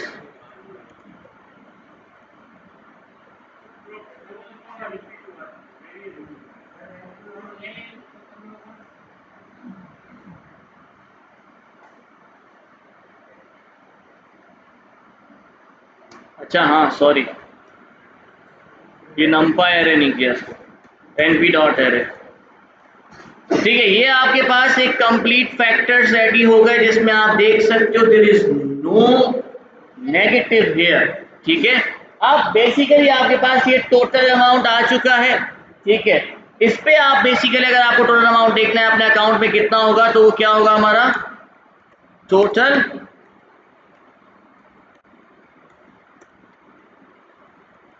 Amount which is equal to initial क्या है हमारा,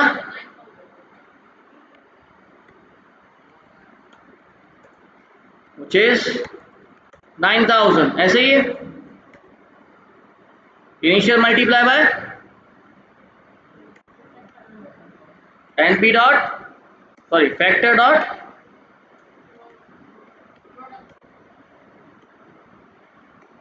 तो हमारे पास वैल्यू आ जाएगी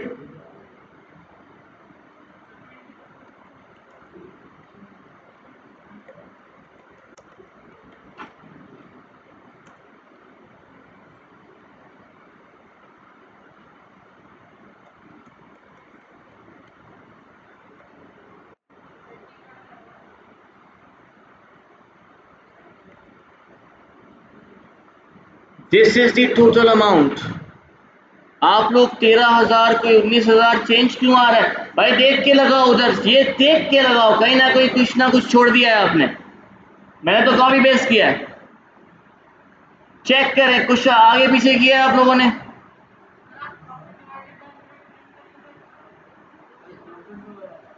उसको छोड़ो, इधर देखो, इसमें कुछ आगे पीछे किया होगा। फर्स्ट बताएं क्या है? हाँ माइनस हो रही है वो, हाँ ओके सही है।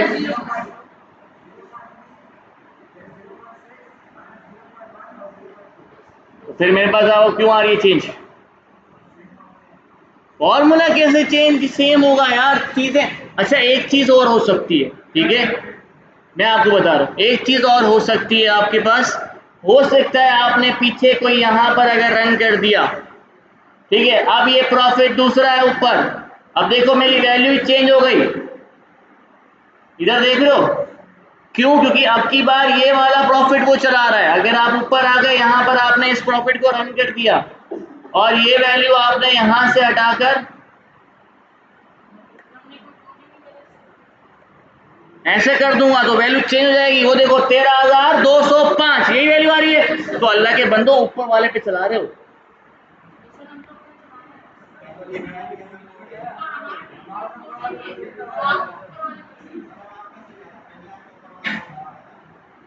अच्छा मेरे पास इशू आ रहा है, ओके ओके ओके ठीक है। 13,205 वैल्यूज आ रही, ठीक है। ये आपके पास टोटल अमाउंट आ रहा है, ये आपको नजर आ गई, ये आपके पास आ रहा है। अब ये टोटल अमाउंट आपके पास आ गया। अब हमें ये चेक करना है पहली चीज कि हमारा अर्थमेटिक मीन कितनी बनती है। अर्थमेटिक मीन हम कैसे निकालते हैं? फॉर एग्जाम्पल मैं यहाँ पे वैल्यू भी बना लेता हूँ, यहाँ लिखता हूँ जी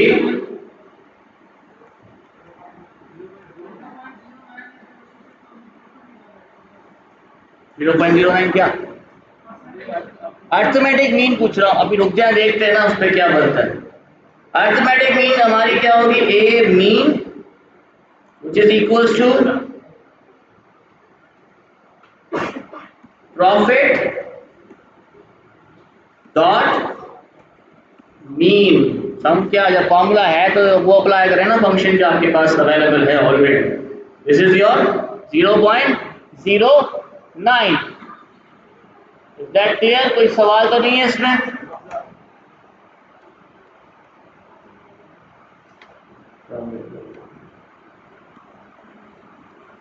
ठीक है, अगर आप इसको आप क्या कहते हैं राउंड ऑफ करोगे तो ऑलमोस्ट 0.09 1 आपका अर्थमेटिक मीन आ जाएगा।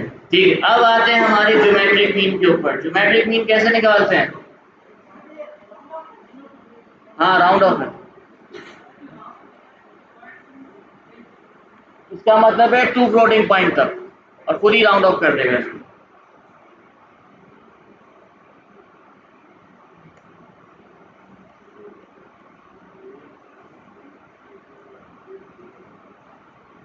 तो आपका जो भी ज्योमेट्रिक मीन है वो कैसे निकाली जाएगी? सब फॉर्मूला क्या है उसका? एनपी डॉट पावर, और पावर के अंदर हम क्या प्रोवाइड करेंगे? सबसे पहले the product of your profit, profit dot product, और पावर हमारा क्या होगा? 1/,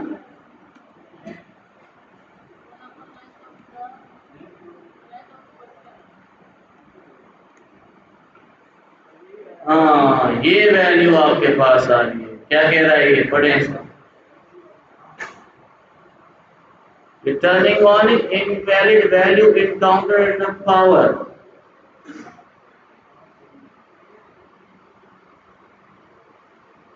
तो पावर क्या आ रहा है? इसको डीबग करते हैं, पता चल जाएगा। हाँ,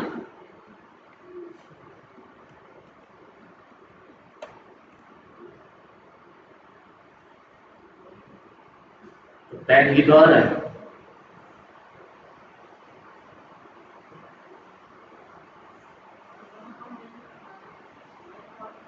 बात एक ही है, तभी ये मेरे ख्याल से यही बताएगा यहाँ पर। कहाँ पर आया?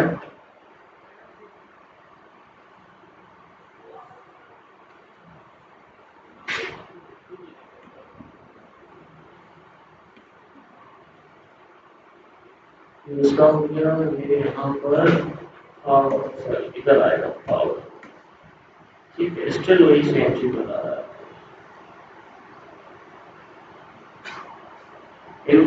अच्छा हाँ, एक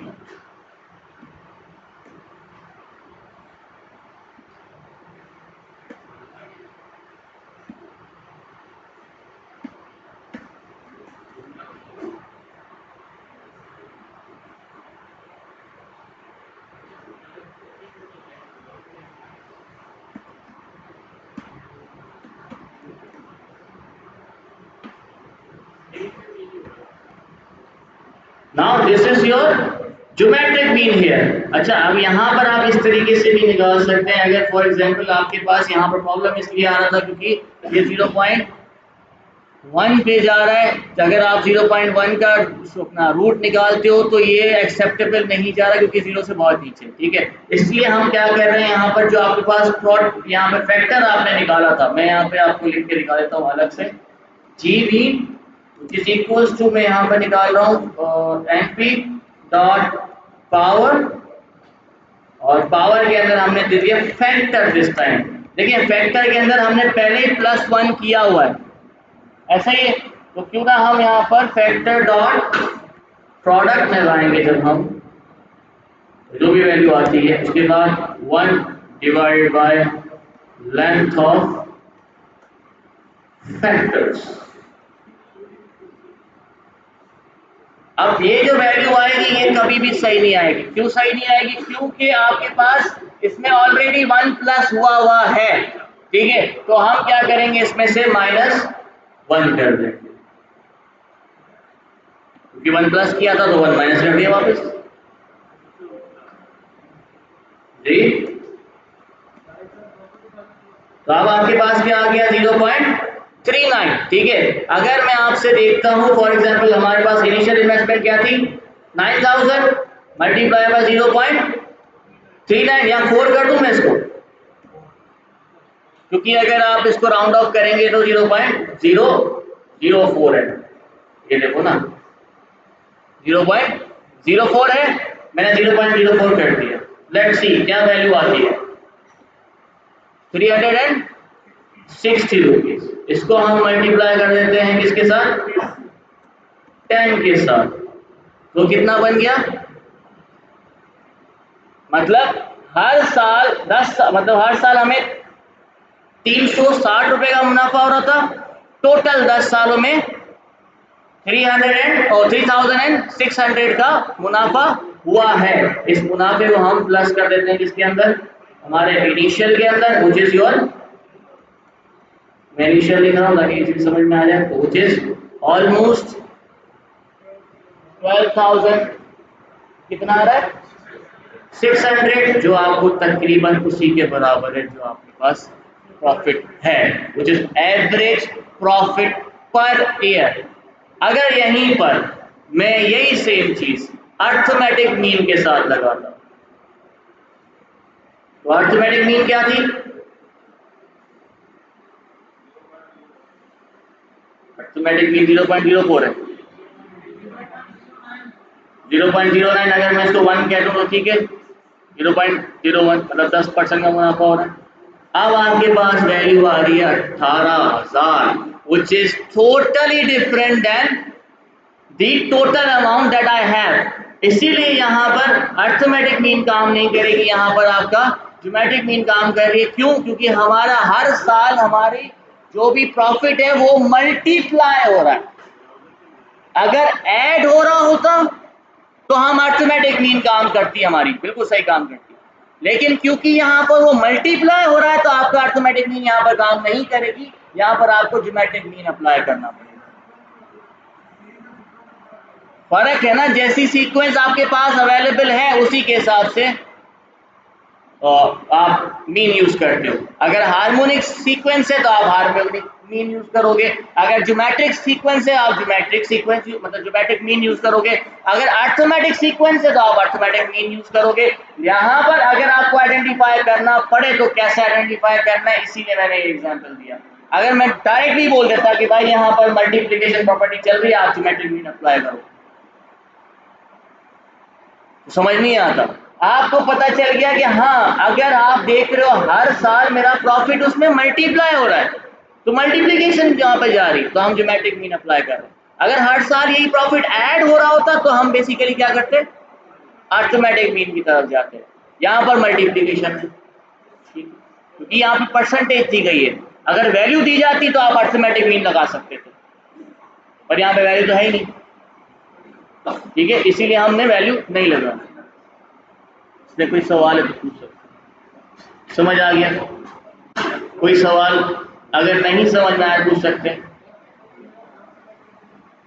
कहाँ पे? इधर मैट्रिक मीन में देखो, आप प्रॉफिट के साथ भी निकाल सकते हो, आप फैक्टर के साथ भी निकाल सकते हो, दोनों वैल्यू देखी है, ठीक है। लेकिन क्या होता है कि आप मैथमेटिकल रूल होता है, ठीक है, जब भी आप पावर निकालते हो या फिर आप डिवाइड करते हो, एक